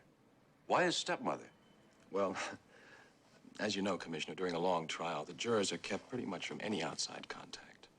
And they tend to get pretty chummy with each other and with the guards, just to keep from going bananas. So since we are the only ones they're allowed to talk to, you get to know them pretty well sometimes. As, say, with Miss Jerome. Well, you know, sir, the fact is that Tom Rhine was a good guy. And we just sort of struck up a friendship, that's all. I knew all about him and vice versa.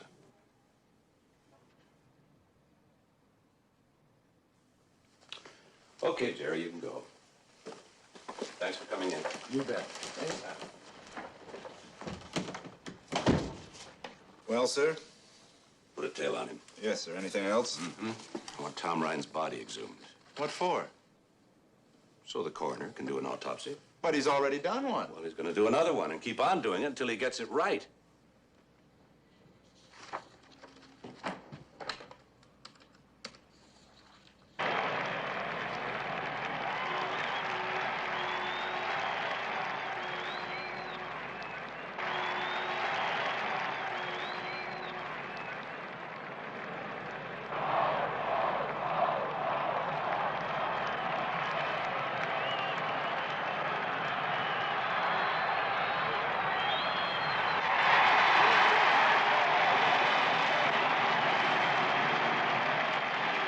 Another touchdown. This has been a very lopsided game. Unfortunately, the miners are on the wrong side of the lop.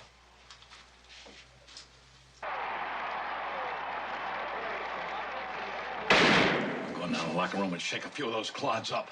Andy, wait 15 or 20 minutes. Why? So you won't say something that I'll have to apologize for tomorrow. All right. All right.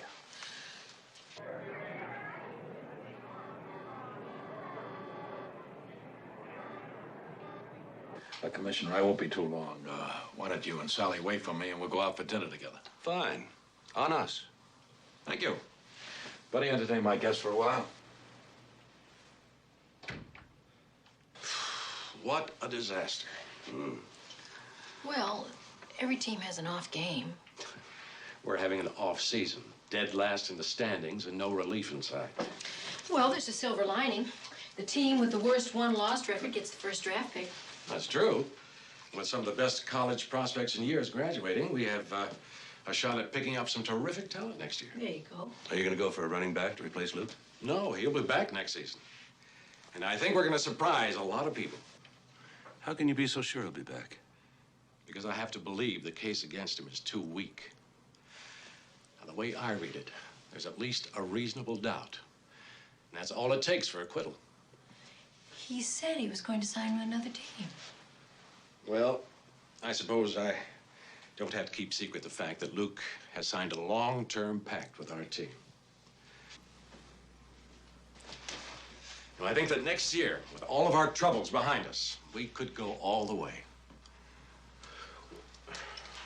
Isn't his change of heart a little sudden? I mean, he went on record as...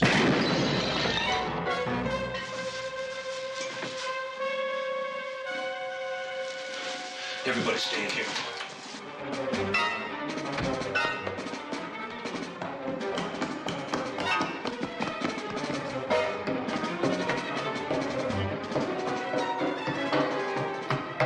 Louis! Louis! You took a shot at me up there. Why? I don't know what you're talking about. Then why are you running? Well, as I came out of the locker room, I heard the shot. And when I heard your footsteps behind me, I didn't know whether you were the cop, a sniper, or what. And if you were the sniper, I was afraid of getting killed. Look, it's just my gear. You gotta believe me. I know I came on pretty strong with you the other day, but I was just scared, that's all. Scared of what? Well, to tell you the truth, I'm fighting for my life on this team. I don't need any trouble with the law. You're still in trouble with the law. You're not off the hook yet for those 2 murders. Oh, come on. We've been through this routine already. But I didn't know that Luke re-signed with the team. Now, where does that leave you? Re-signed? I don't know what you're talking about. He signed a new long-term contract. Well, I didn't know that. When I told you that I thought Luke was quitting the team, I was telling you the God's honest truth. Commissioner, Mrs. McMillan told me what happened. Are you okay? I'm fine. But can I go? Yeah, but remember, I want to talk to you later. What's up? It's Jerry the cop, sir, the one we had the tail on. Yeah. Well, he disappeared sometime in the mid-morning. No one's seen him since. Well, maybe I found him, or he found me. Maybe he took that shot at me. Let's see if we can find him before he tries again.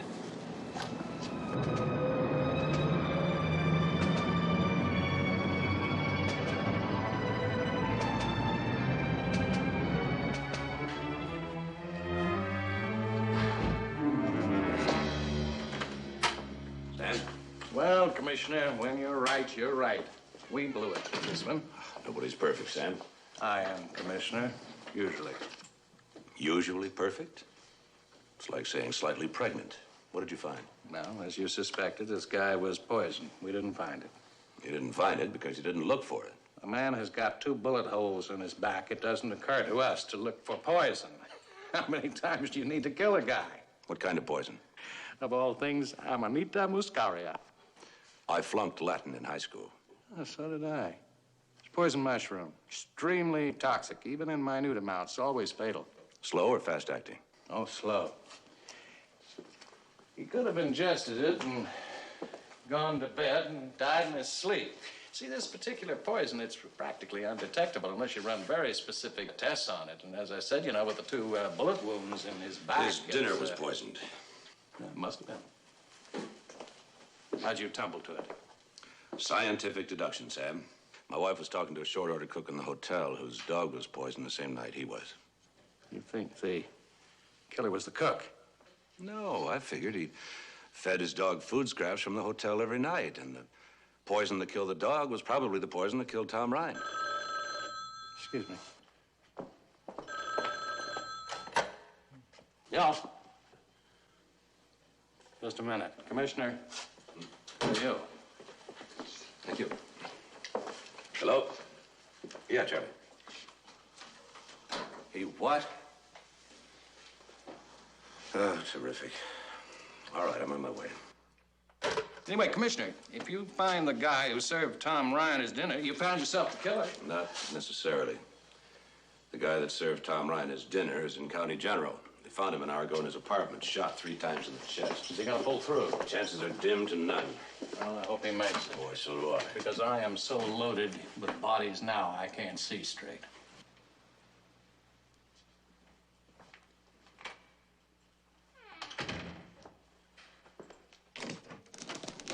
What's the word? Well, sir, he's alive, but barely. I've got a guard posted.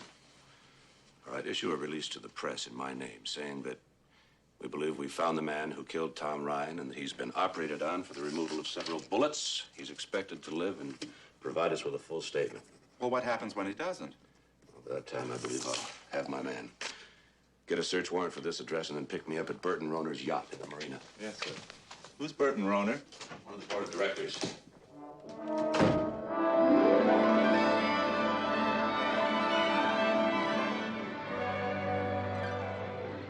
Andrew Brill is hanging on to the presidency of the miners by his fingernails.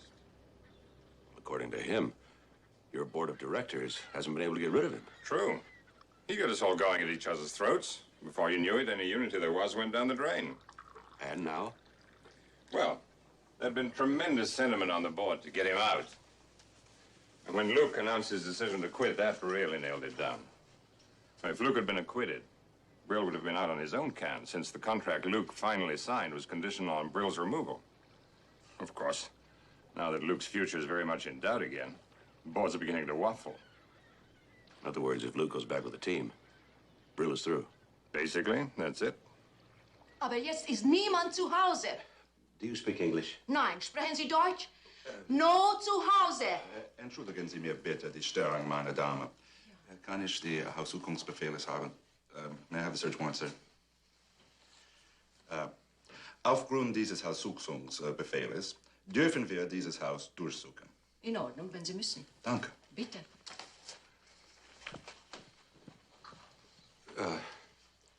You two check the front room. Why don't you check in there? I didn't know you spoke German. Oh, I can manage in 4 or 5 languages, sir. It's a knack I have. You're a man of hidden talents. Thank you, sir. Bitte schön. Danke schön. Bitte? Danke.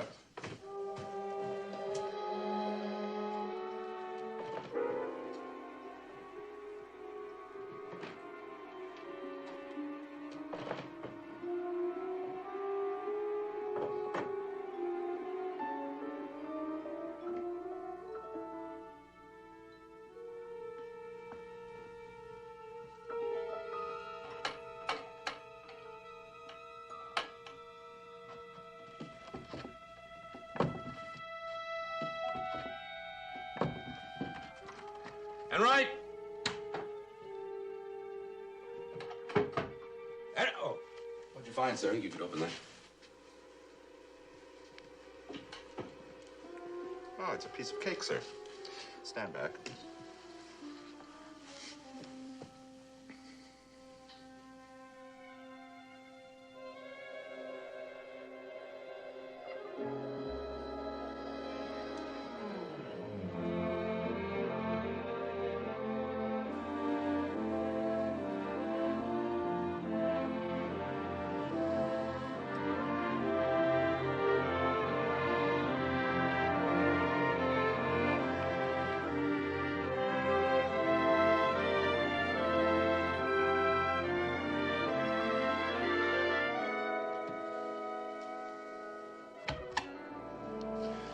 Is amazing. I didn't know you could do that sort of thing. Well, sir, I have a checkered past. In 4 or 5 languages. Stand back. Actually, I used to work for a private detective agency before I joined the force. It's amazing what you can pick up when you work for one of those outfits. What have you found, sir? Well, the gun that killed Mo Draper. The housekeeper said that her boss is out at the football stadium. Let's go. All right, tomorrow, remember practice at 10 o'clock, just shorts and helmets, all right? Take it on in, let's go. Carter! Over here, please. I like the way you've been working, Carter.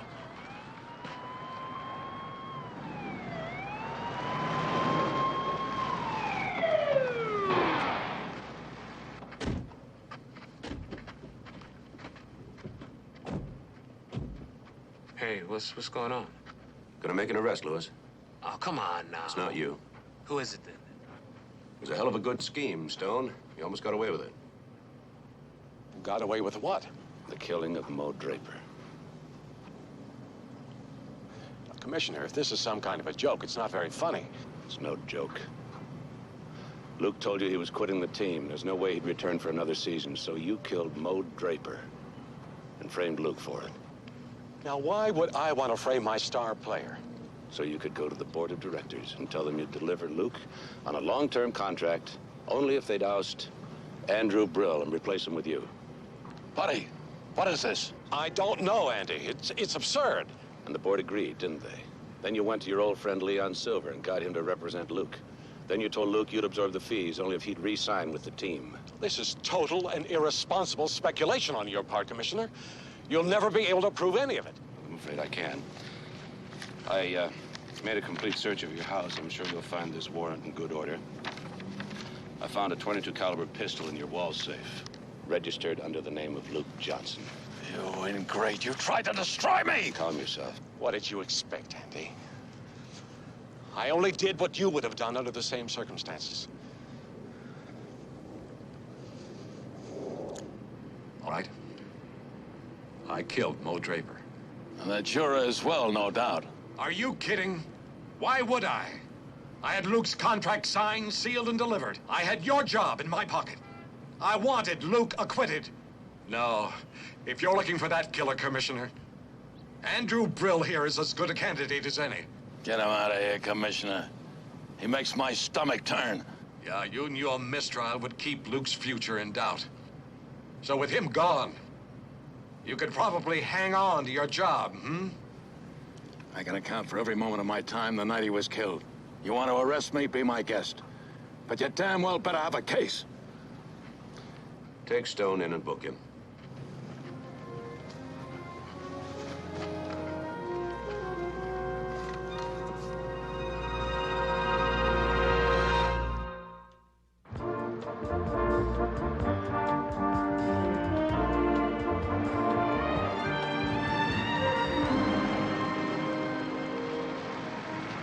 Mac, how did Buddy Stone ever get Mo Draper to lie about having an affair with Luke Johnson's wife? Easy.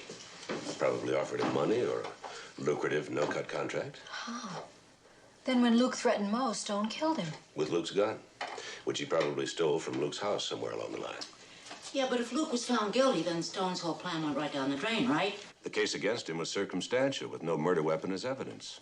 And all a lawyer of Silver's caliber had to do was establish reasonable doubt in the jury's mind. Which he did with the exception of Tom Ryan. And Stone would come out of this whole thing a hero. He provides Luke with the best lawyer in the business and guarantees his services to the team for 5 years. Commissioner, how did you know that Stone kept the gun? Well, why get rid of it? If he ditched it, it might show up somewhere along the line, and that would convict Luke. And that's the last thing Stone would want. Well, it's nice to know Luke's off the hook. But if that guard Jerry dies before talking, well, then you're not any closer to solving Tom's murder than you were before, right? I still say you're both forgetting Andrew Brill. Well, he had a motive, but he also had an ironclad alibi. Well, now, if he hired Jerry to do the thing for him, an alibi doesn't have any meaning. Tell that to the judge. So, Tom was killed because 11 people voted innocent and 1 person voted guilty. But how could Jerry have ever known that Tom was the only one to vote guilty? 10 voted innocent and 1 guilty. What? What did you say? Well, I never did make up my mind about how I was going to vote, and then they started arguing with Tom, and they never got around to me. Mildred, how would you have voted? Oh, Mrs. McMillan, that's between me and my conscience. Mildred, you're sensational. Yeah, I know. I was always good with machines. No, I'm not talking about the dishwasher. You just told me who killed Tom Ryan. I told you who killed Tom Ryan. You told me who killed Tom Ryan. Mildred!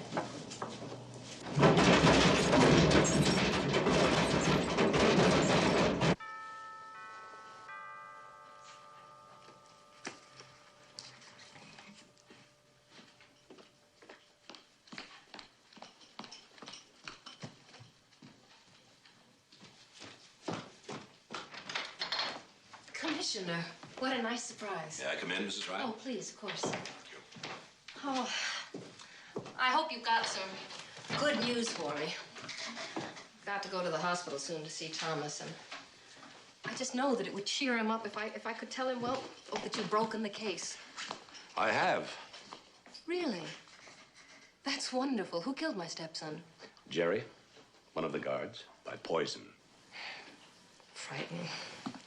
Please, won't you sit down? Thank you. Do you know why he did it? No, I don't know why. Maybe money, maybe it was a lot of things. But I do know who put him up to it, Mrs. Ryan. You. Why on earth would I kill my own stepson? Money. Oh, Commissioner. I signed a premarital agreement with Thomas before we were married. If he dies, I get nothing. You do if there's no one left to inherit the money. Kill Tom Jr., you win by default.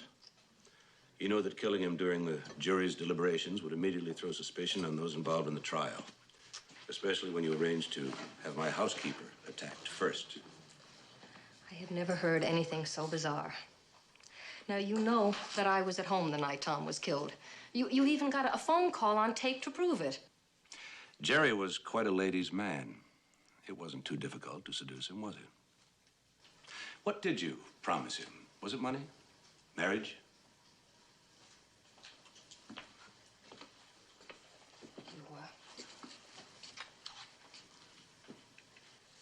You can't prove any of that.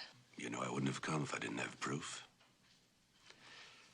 Jerry told me the whole story. He couldn't have.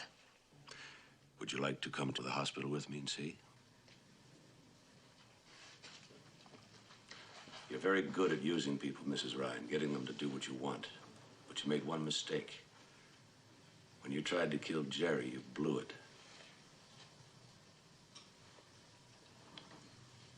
Commissioner, you know what I wish? I wish that you had stayed out of it.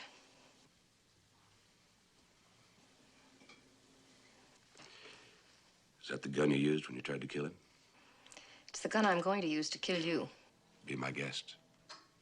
But you won't get 10 feet away. You know the police are already on their way. It's over, Mrs. Ryan. And besides, I don't think you've got another murder left in you.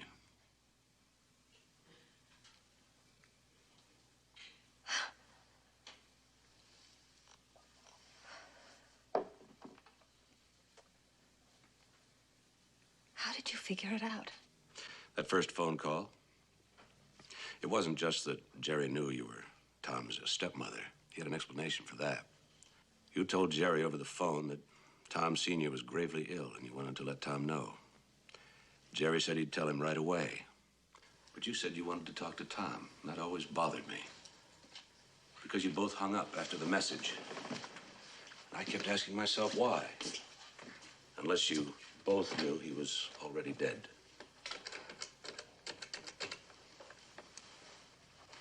Sergeant Enright, send a unit over to the Ryan residence. You know, Mac, the thing that I can't figure out is how the actual murder itself was committed. Figuring that out was the easy part. Once I found out the cause of death was poison. Jerry sprinkled the poisoned mushrooms over Tom's dinner just before giving it to him, knowing that Tom would be dead in 2 hours at the most. After Virginia's call came in, Jerry broke down Tom's door.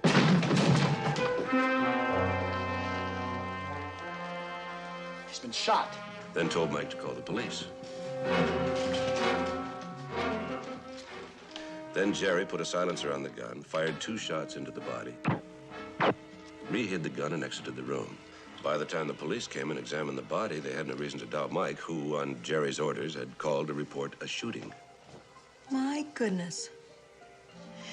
You know, it's amazing that a woman as clever and cool as Virginia would confess to a murder, where if she'd only kept quiet, she would have found out that Jerry died before he ever regained consciousness. It's my honest face. Women always believe what I tell them. Oh, is that it? Oh, well, I'm going to remember that the next time that you tell me you're working with the mayor. Until midnight. I did.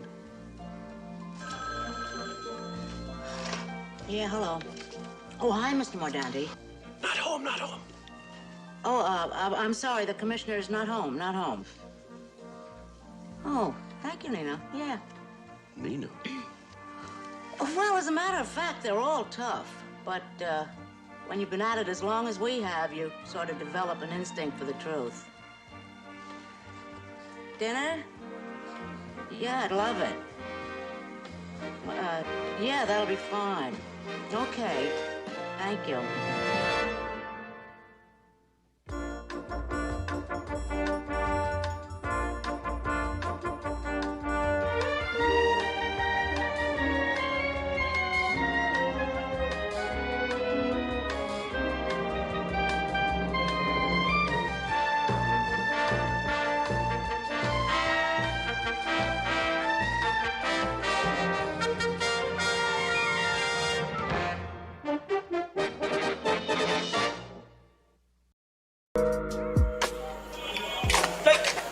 ও তুমি ডরাইছেন? ডরাবো কেন? মাগের এরকম আটকা মায়া মানুষ সামনে চলে আসলে তো একটু চিন্তা লাগেই। আর কালকে আবার তোমার মামার সাথে চ্যালেঞ্জ, বললে আইসো শেষবার মতো চুলদারি আশ্রয় আসতে। শুনেন, কালকের খেলায় আপনি হারবেন। বাবা, কনফিডেন্স দেখছো মেয়ে। যদি না হারছেন তাহলে কিন্তু বললাম এটা দিয়ে আমি আমার হাতে আপনার নাম লিখুন। মানে তো তখনই বুঝবেন যখন এটার দায় আপনার উপর পড়ব। সরেন। আরে ভাই, নাম লিখবা মানে? কি মুসিবতে বললাম, জিততে না পারে এখন 2 নাম্বারই।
কি করছিস? এটা কি করলি তুই মামা বলতো? শেষ পর্যন্ত ওই হাবলু মামার কাছে। সরি বলছি তো, মিস্টেক হয়েছে। আর এটা খেলা না, খেলাতে হার জিত থাকি। এই কথা তুই বলতেছিস? 3 বারের চ্যাম্পিয়ন নিলয় বলতেছে এই কথা, শেষ পর্যন্ত খেলায় হার জিত থাকেই। হ্যাঁ বলতেছি, এবার হয় না আগামী বার হইব। আর শোন, আমাদের না বয়স বেশি হয়ে গেছে, ঠিক আছে? এখন এটা জুনিয়রদের করা কাম, আমরা অনেক সিনিয়র হয়ে গেছি। এই দাঁড়া দাঁড়া, জুনিয়র? হ্যাঁ, কোন অ্যাঙ্গেল ওই হাবলু মামার তো জুনিয়র মনে হইলো কত দেখি? এই কথা শোনার পরে ওই হাবলু মামা সানফ্লাওয়ার তেল মাইরা ঠিক ঠিক করে হাসবো। তুই এমন একটা কাজ করছিস মামা, এলাকায় মুখ দেখানোর মতো অবস্থা থাকবো না। টাকা দিতেছি, একটা কাজ কর, বোরকা কিন না, পিন্দা ঘুরতে থাক, ঠিক আছে? এলাকায় মুখ দেখাই তুই না। দাঁড়া দাঁড়া দাঁড়া, আমার মনে হইতেছে কেউ তোর তাবিজ করছে। তুই কখনো তো এই কথা বলার ছেলে না, কি হয়েছে কত? কোনো তাবিজ টাবিজ কিছু না। আর শোন, আনোয়ারের রহিম বাবুর ছেড়ে আনতে পাঠাইছিলাম, কই হয়? ভাই আসসালামু আলাইকুম। ভাই ওয়ালাইকুম আসসালাম। আনোয়ার কই? ভাই পাড়ায় কই জানি গেল গা ভাই? কামটা কি হলো ভাই? কালকে গেমটা এটা গেলেন? দাওয়ার হইছে, কাজের কথা আসি। লাইলির পার্টিতে কাচ্চি করে দিব না ভাই, পারুম না, মাফ করে দেন ভাই। আপনার লেগে আমার জানা আছে, রুমাইয়ের লেগে আমি ভাই কাচ্চি বাচ্চি রাখতে পারবো না ভাই। কি কর রহিম ভাই? মাথা ঠান্ডা, মাথা ঠান্ডা। তোমাদের ছাড়া হইব না তো বিষয়টা। এমন কাচ্চি খাওয়াই ফিরবো, মনে করো 7 দিন যাতে কেউ বাথরুম থেকে বাইর না হইতে পারে। বুঝছো না বিষয়টা? পারো না? যাও এবার রেডি করে গিয়া, যাও তাড়াতাড়ি।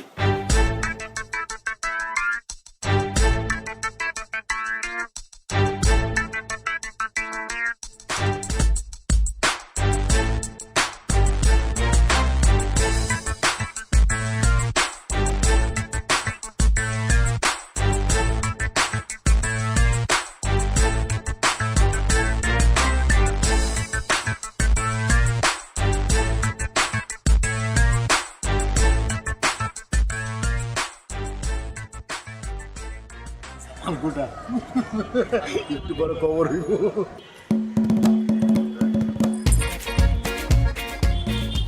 তোমরা আমগুলোকে বইতা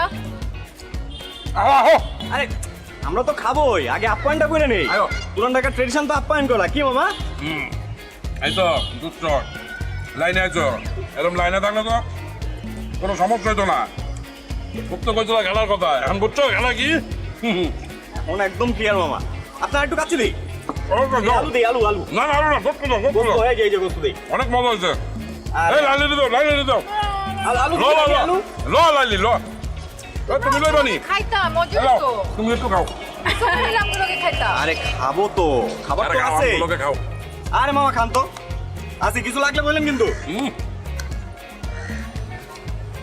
মজা হয়েছে আসলে না তুলো গোস্ত দাও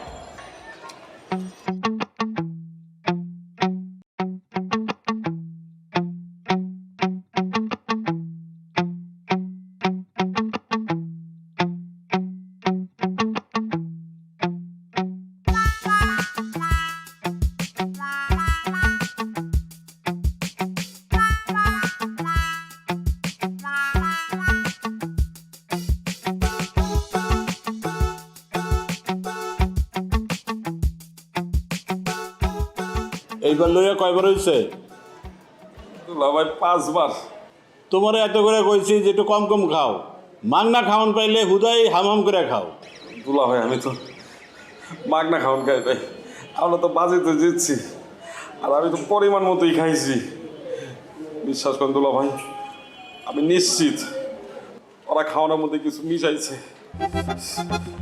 লালিও তো পরিমাণ মতো খাইছে ওরা তো পেট নামছে শুনছি হ্যাঁ মানুষের খায় কাম নাই তোমার খাওয়ানোর লোকে কিছু মিলাইছে ভাই আপনি জানেন না ওরা অনেক ডেঞ্জারাস দুলা ভাই ওরা প্রত্যেকটা ধরে ধরে ফাঁসি দেওয়া উচিত দুলা ভাই আমি খালি একটু সোজা হয়ে দাঁড়াইলু তারপর দেখেন আমি রাজপথে নামবো আমি আন্দোলন করবো অগো ফাঁসির লিগা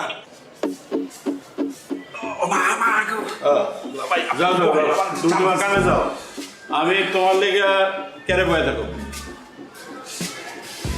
আপনি একটু বসেন ভাই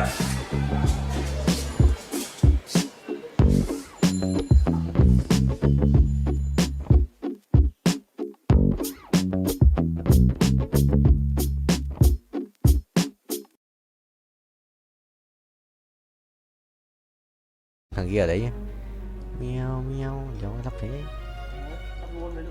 chi ủa nó vậy chồng thôi kìa vậy có Huy cầm cái kìa sự phân nhau từ xem cái thằng này á nổ không vậy thôi xong rồi mày đi thần tài biết điếp ấy thần tài biết điếp mà rồi anh gặp hỏi nó biết điếp mà anh gặp nó lúc đầu của biết là biết điếp ấy nằm bốn vào sao được chứ không vậy khí thua xin ra bao check xin ra ba không tí chịu mà ok rồi anh cũng định mà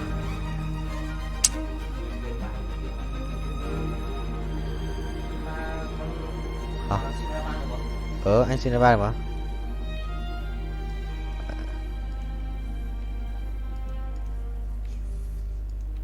có thể không acid chưa kéo anh chậm mà bình tĩnh nhỉ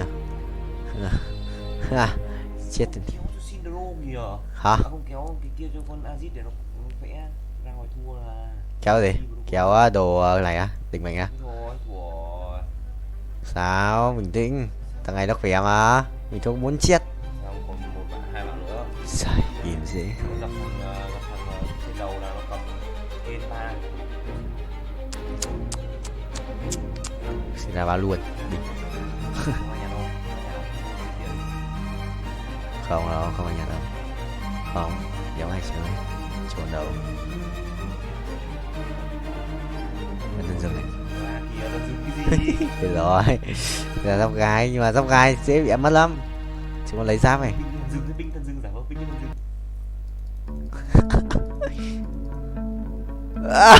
Ở đây rồi. Luôn phun tiền luôn. Ai mấy view. Nhớ hiểu.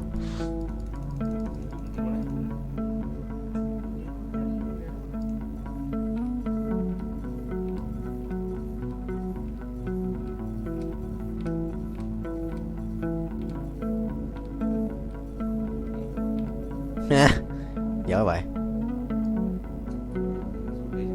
Đây em ơi.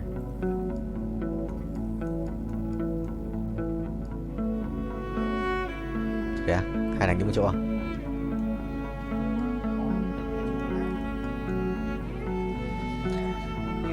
Không, nhưng mà thằng này cũng khỏe.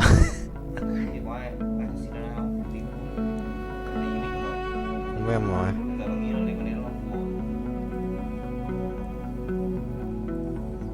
Ê, xét lại. Để xét làm chi ạ? 7 đinh mệnh là tao à? Thôi, thua mà. Nếu hiểu. Không, chưa có được. Nếu có à, có ai giữ đâu. Chuẩn. Không có ai giữ đâu. Ra luôn không? Cái này chọn cái đéo chả được. Thằng nào chả chết.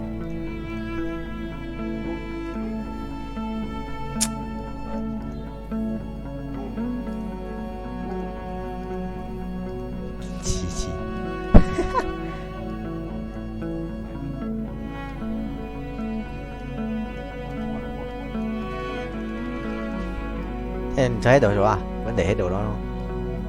Nó binh hơn à?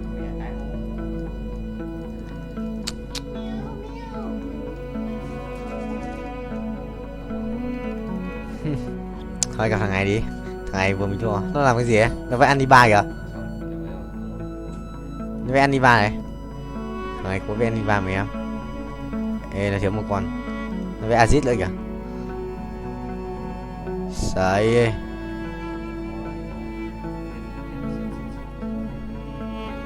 Không được rồi thầy ơi.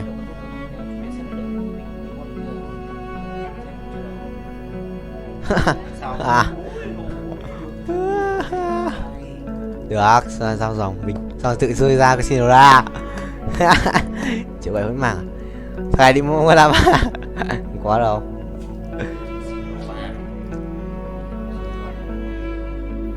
Ồ, tớ tự ra mà bảo rồi.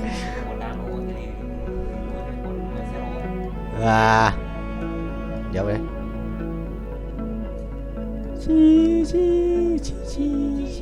Chi mày. Giờ mới ping. Oan một đéo dạo cái thằng kia luôn đấy, oan rồi. Lụm.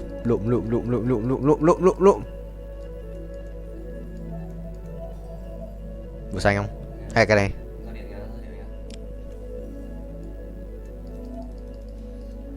Có chút dồn nữa không?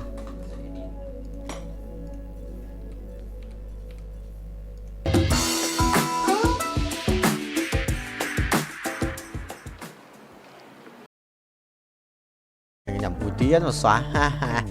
Tí thầy nhót. Tí thầy nhót này mà. Bình tĩnh, tự tin. Và tự tin. Bình. Đổi bài cái. Đổ buồm luôn mà, sự là khỏe đấy. Nhưng mà thầy xoay bài ấy, mình chưa xoay. Có Saza hả? Có Rakan.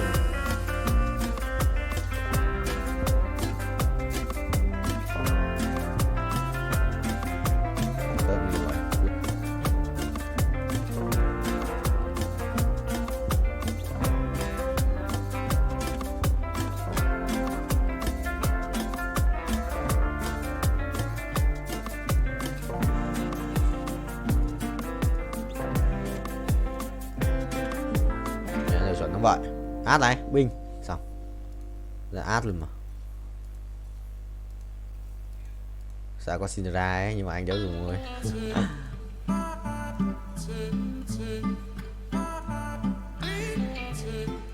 Ui, xét này. Xét đây là vài cảnh đệ đẹp đéo chịu được. Không sao, đây ơi. Bay cho đời. Quay đều. Quay. Ui. Con lắc rồi sao cút. Mày đi. Xong rồi có át rồi. Thằng này đánh bài va vẫn. Sao ra còn bài đẹp phết. Định mạnh cái xét này. Ui. Bình điết. Xét là mình sẽ thiếu là một cái cung mà. Cái cung một con Kizuna hoặc là một con Nautilus. Lấy cái thú tượng để cho in lao. Bắn cung không? Bắn cung lấy đồ cho át trước khi thầy. Ui, rồi xong nhặt nhầm đồ. Ha ha. What the hell man?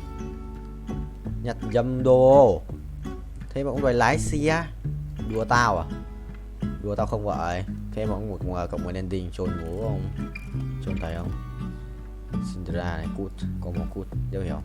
Nhặt ngu đấy. Ngu đấy. Rớt ở đây. Rồi xong. Sao có càng ngày đây nhỉ? Thì vậy có ai mà có cái thằng này đây đúng không? À, đủ 4 mà, cút. Nè. Xong. Chịu rồi, nhặt nhầm đồ lỏ tắc ngủ nó máu nhỉ. Mày xem đi. Trời ơi, không ai nhận được cái gì. Cho nhận không? Ở đây. Vòng quay may mắn, vòng quay vô cực. Anh 2 vòng à? Quay đều ra cái pet đổ ai đi, ra cái pet đổ đó. Đi ra qua. Đi quay được vào pet Omega. Chịu rồi, tí vào lừa tao. Đi qua mà trôn, lại đi qua. Trôn tố bố. Đi trôn tao không? Đi xin à? Đi xin chuẩn không vậy? Rồi xong, bình. Xong, thắng. Không thắng. Suýt thắng. Quả phe bắn được phết nhưng mà suýt thắng thôi. Phải bay tốc độ cao ấy. Bay tốc độ cao luôn. Sợ cái gì. Cút. Bắn này phải. Có cái ấy này. Có cái đấm cho xét bình. Đây cho phải gỡ đồ của thằng này ra.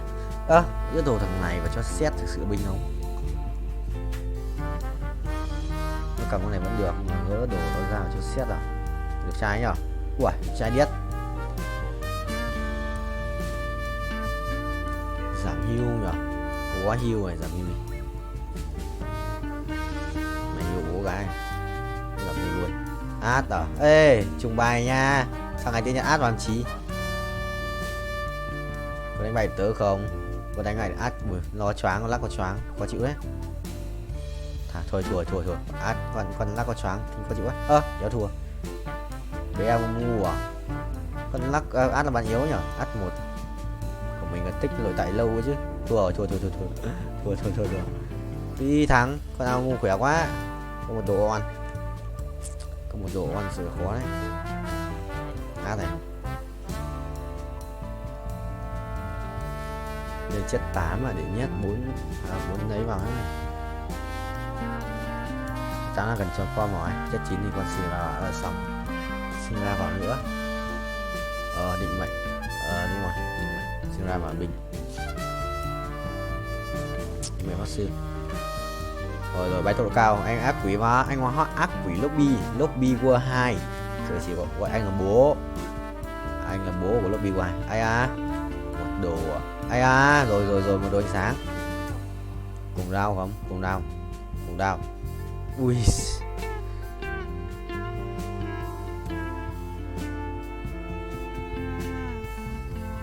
20% tốc đánh là truy xuyên phá à? Đây đâu? À đây không cần. Ôi trời. Thôi xong rồi. Mong là có bắn được ra. Biết nháy mà mong là bắn được ra. À đấy. Cái thủ tượng. Mong có bắn được ra. Anh lỡ nhặt nhầm rồi. Không có 36 máu chứ. Đầu 3 tổng 9 à? Nếu biết sống không? Rồi, anh được 382. আব্বা আম্মা যদি তোর ছোটকালে জানতো তোর হাইটের লগে তোর গাদামির হাইট একটু বাড়বো তাহলে নিজ দিয়ে এমনিতেই 6 ইঞ্চি কেটে দিত তোর আর গাদামি বাড়তো শুন আব্বা আম্মা যা বলে তা কর বিয়েটা কর আর আমার রাস্তাটা একটু ক্লিয়ারটা কর ও আমি তোমার পথের কাটা না তোরা কেউ চাস না যে আমি পড়াশোনা করে এই নিজের পায়ে দাঁড়াই তো নিজের পায়ে দাঁড়াস নাই, তুই তো আমার কান্দের উপর ভর করে দাঁড়ায় আসছিস। এই আসো।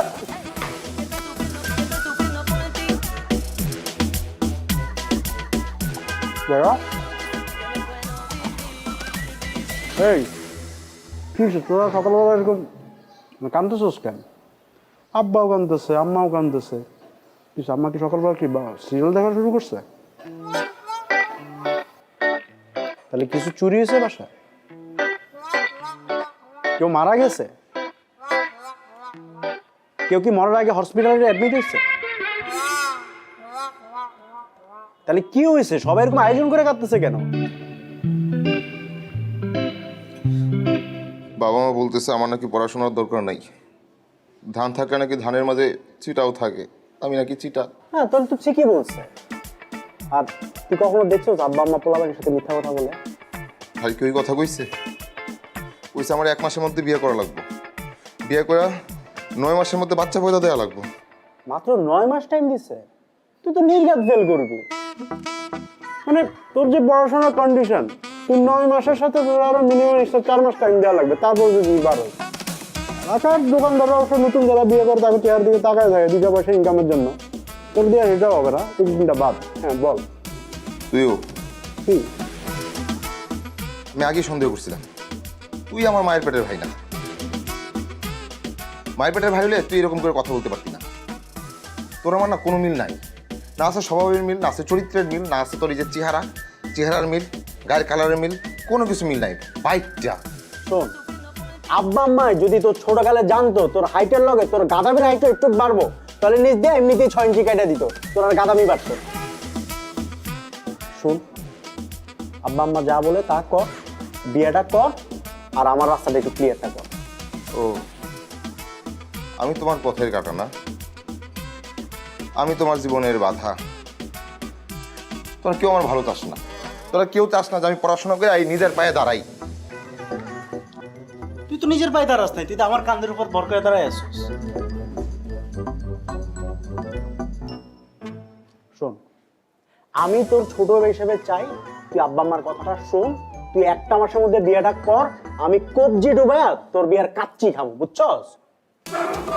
এই আসো।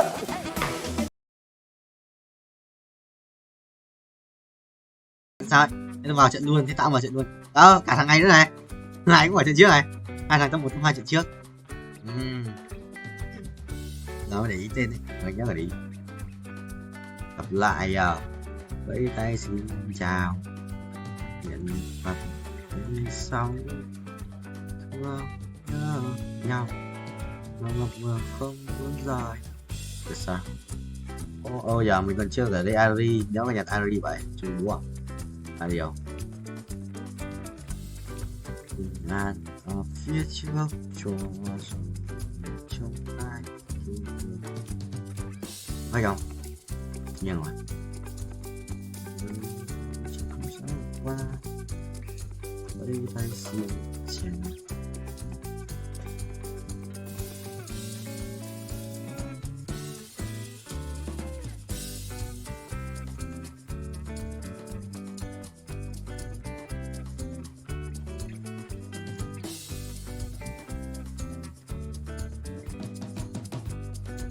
Mày đi đâu chôn à?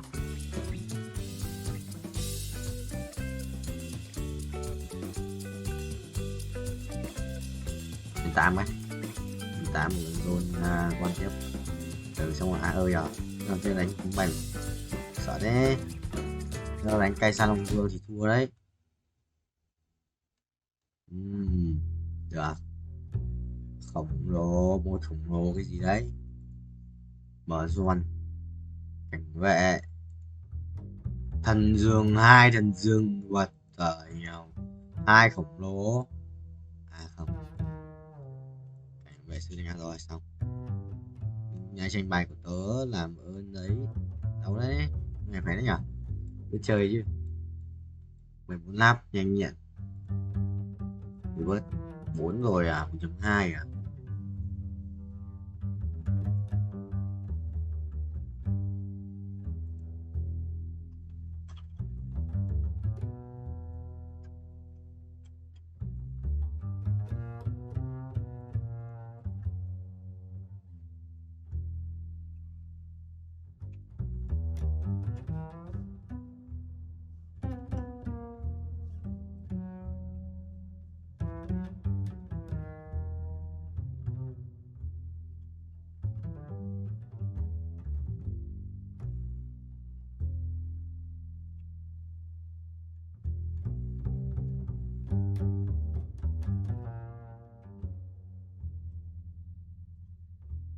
Dương ơi, đây chuyển chuột tội. Thú tượng với cả giáp máu ánh sáng thì cái nào ánh sáng ngon hơn?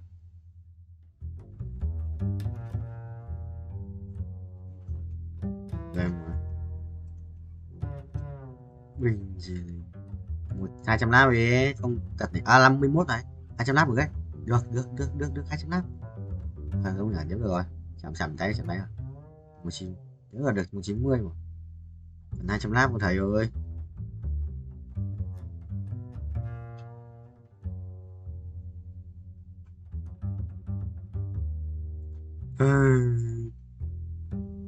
Bớt nếu đủ 80 củ thì bớt lần nữa ăn đét vậy rồi tao bớt lần nữa ấy. Xong rồi tao mới cút về bên kia bớt lên 5 ấy xong rồi mình cút về bên kia được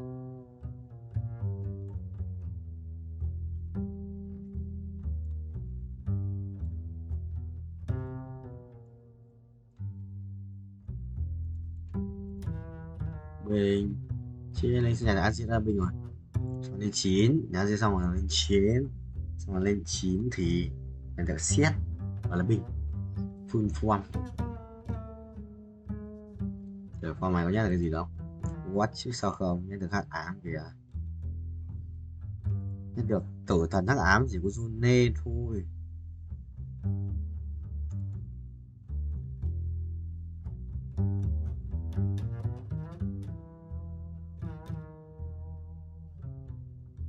rồi anh sẽ bay một chỗ ác quỷ nhỉ mèo mèo mèo mèo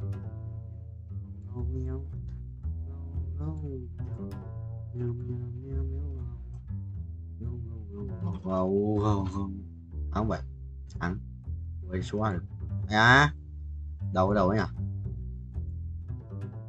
53 củ thêm mấy lát nữa nhiều request lại 200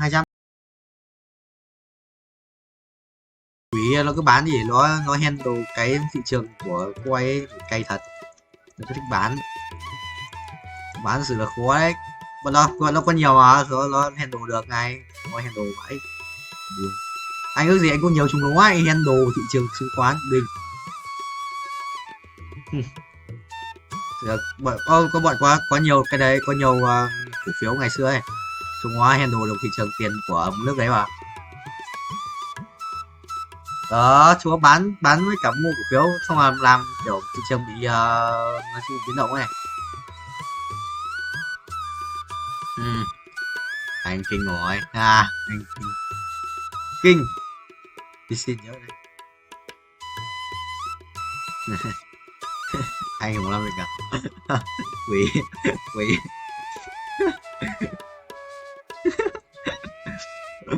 wow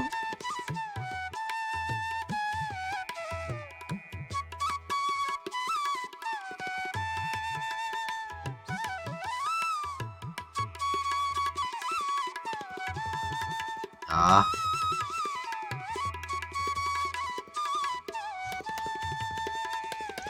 anh em có sell sàn pi không pi network hồi xưa mà ác quỷ ấy sao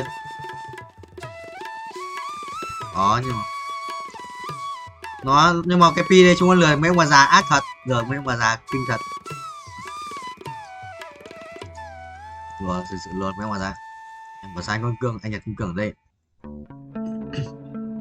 cần tiền để lên chết đấy buổi thua trắng à phải qua zip tất cả xét quán ra zip xét không nó run ra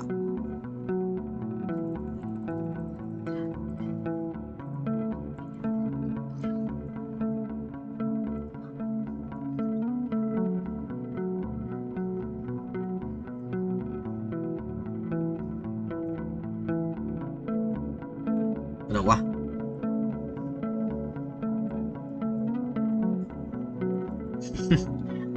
trái đất mới à trái đất mới à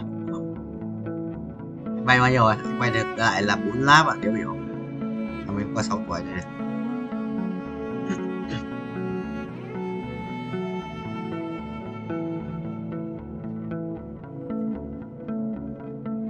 đây ơi anh bán vài bet rồi Béo bây giờ hơn 1 triệu. À có một con pet hơn 1 triệu rồi, anh phải quay mới ra. Anh phải quay đây, pet mythic của thầy. Mythic lấy pet mythic ở đây không? Đó, Yên thấy anh của chúng ta. Không được đâu thầy ơi. Núp. Rồi quyết định.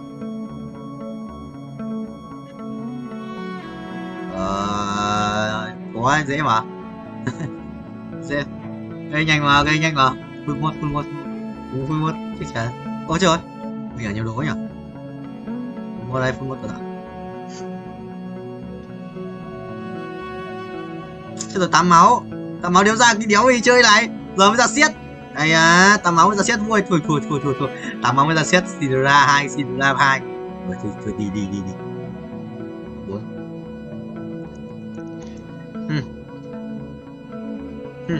Mày đi.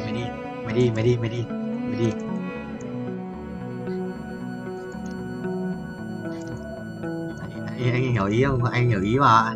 Mày đi.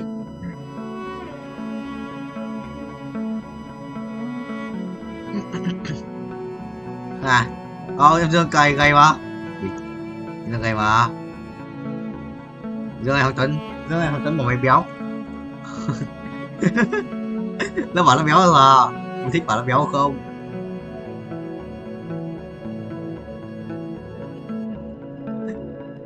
Đồ ấy mà. Không kìa.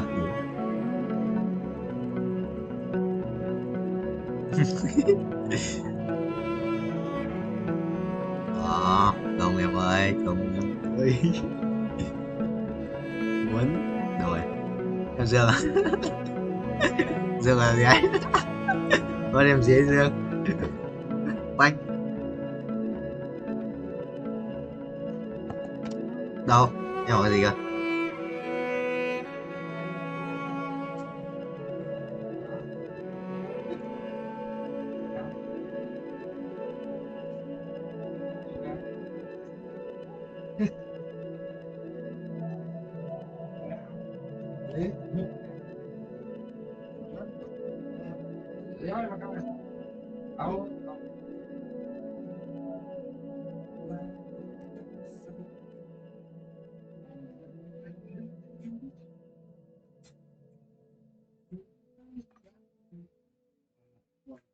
Chốt nào. Dạ.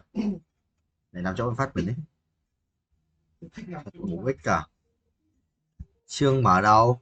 Cái thằng Vững này thích đi xem lịch sử của Hàn Quốc không? Thằng con lợn này. Thằng Vững xem lịch sử Hàn Quốc anh em ơi. Thằng Vững xem lịch sử Hàn Quốc ấy. Con lợn này. Nó đi xem bảo nơi xem bảo tàng mấy cái văn chương lịch sử của Hàn Quốc ấy, ở đóng trong khung này trôn bố à mấy trôn bố lợn này chưa mắc à?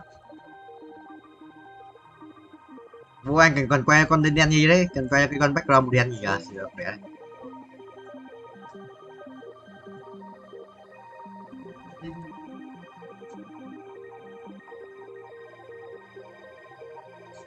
Xóa rồi. Ô đất chạy sang chân tâm lý. Ô anh rẻ không? Người Hàn Minh chỉ linh phải biết.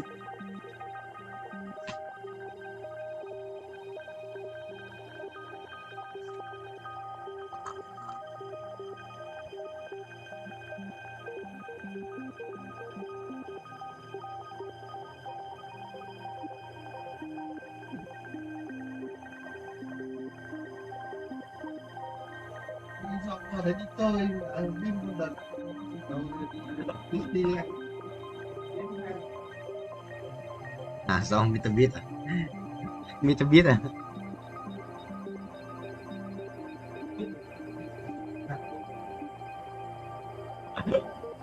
Vì ai mà dương chiến.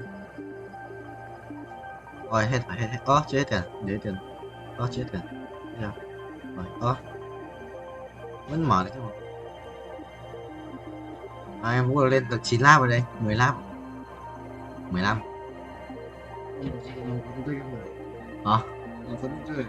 Nên quay cùng cho em tháng 2 mail cũng anh cần nhiều. Gọi hết rồi. Tiếng gì nhỉ? Tôi nghe tiếng gọi Ê, cái gì? Ơ. À, tiếng gọi. Xoay vàng. Tao đợi anh em à? Thằng Dương nó đứng đây để vang em. Thằng Dương nó đứng đây. Chứ tao chưa lấy mic game bình thường ngày nào để đấy tao chỉ cho anh em này.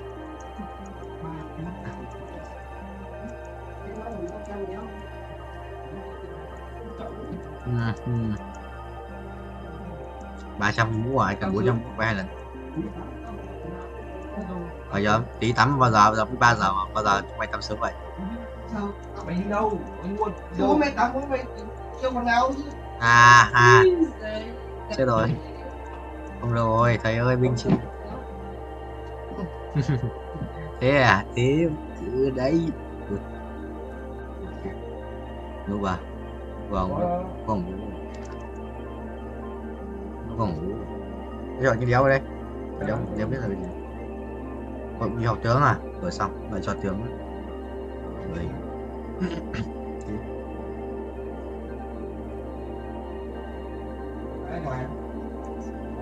400 mà 400 về vua kia mở quả trứng ấy, mở quả trứng mừng mũ ấy. Bình chia lên giết.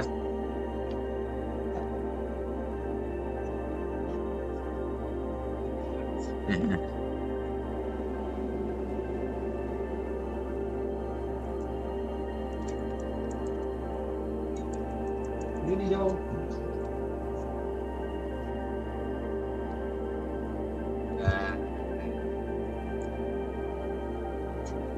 Anh nhớ mà, anh nhớ chỉ số xe màn hình của máy anh vào lần trước anh tự chỉnh lại. Của anh là 1213 682 rồi. Epic, mày đi, Epic vào đây rồi. Vẫn thấy đây sử dụng mà. Legend đây sử dụng khó. Đây có 1000 thôi phút. Thằng đéo đây. Ui, hack về chi lộ rồi, thôi. Làm sao ta?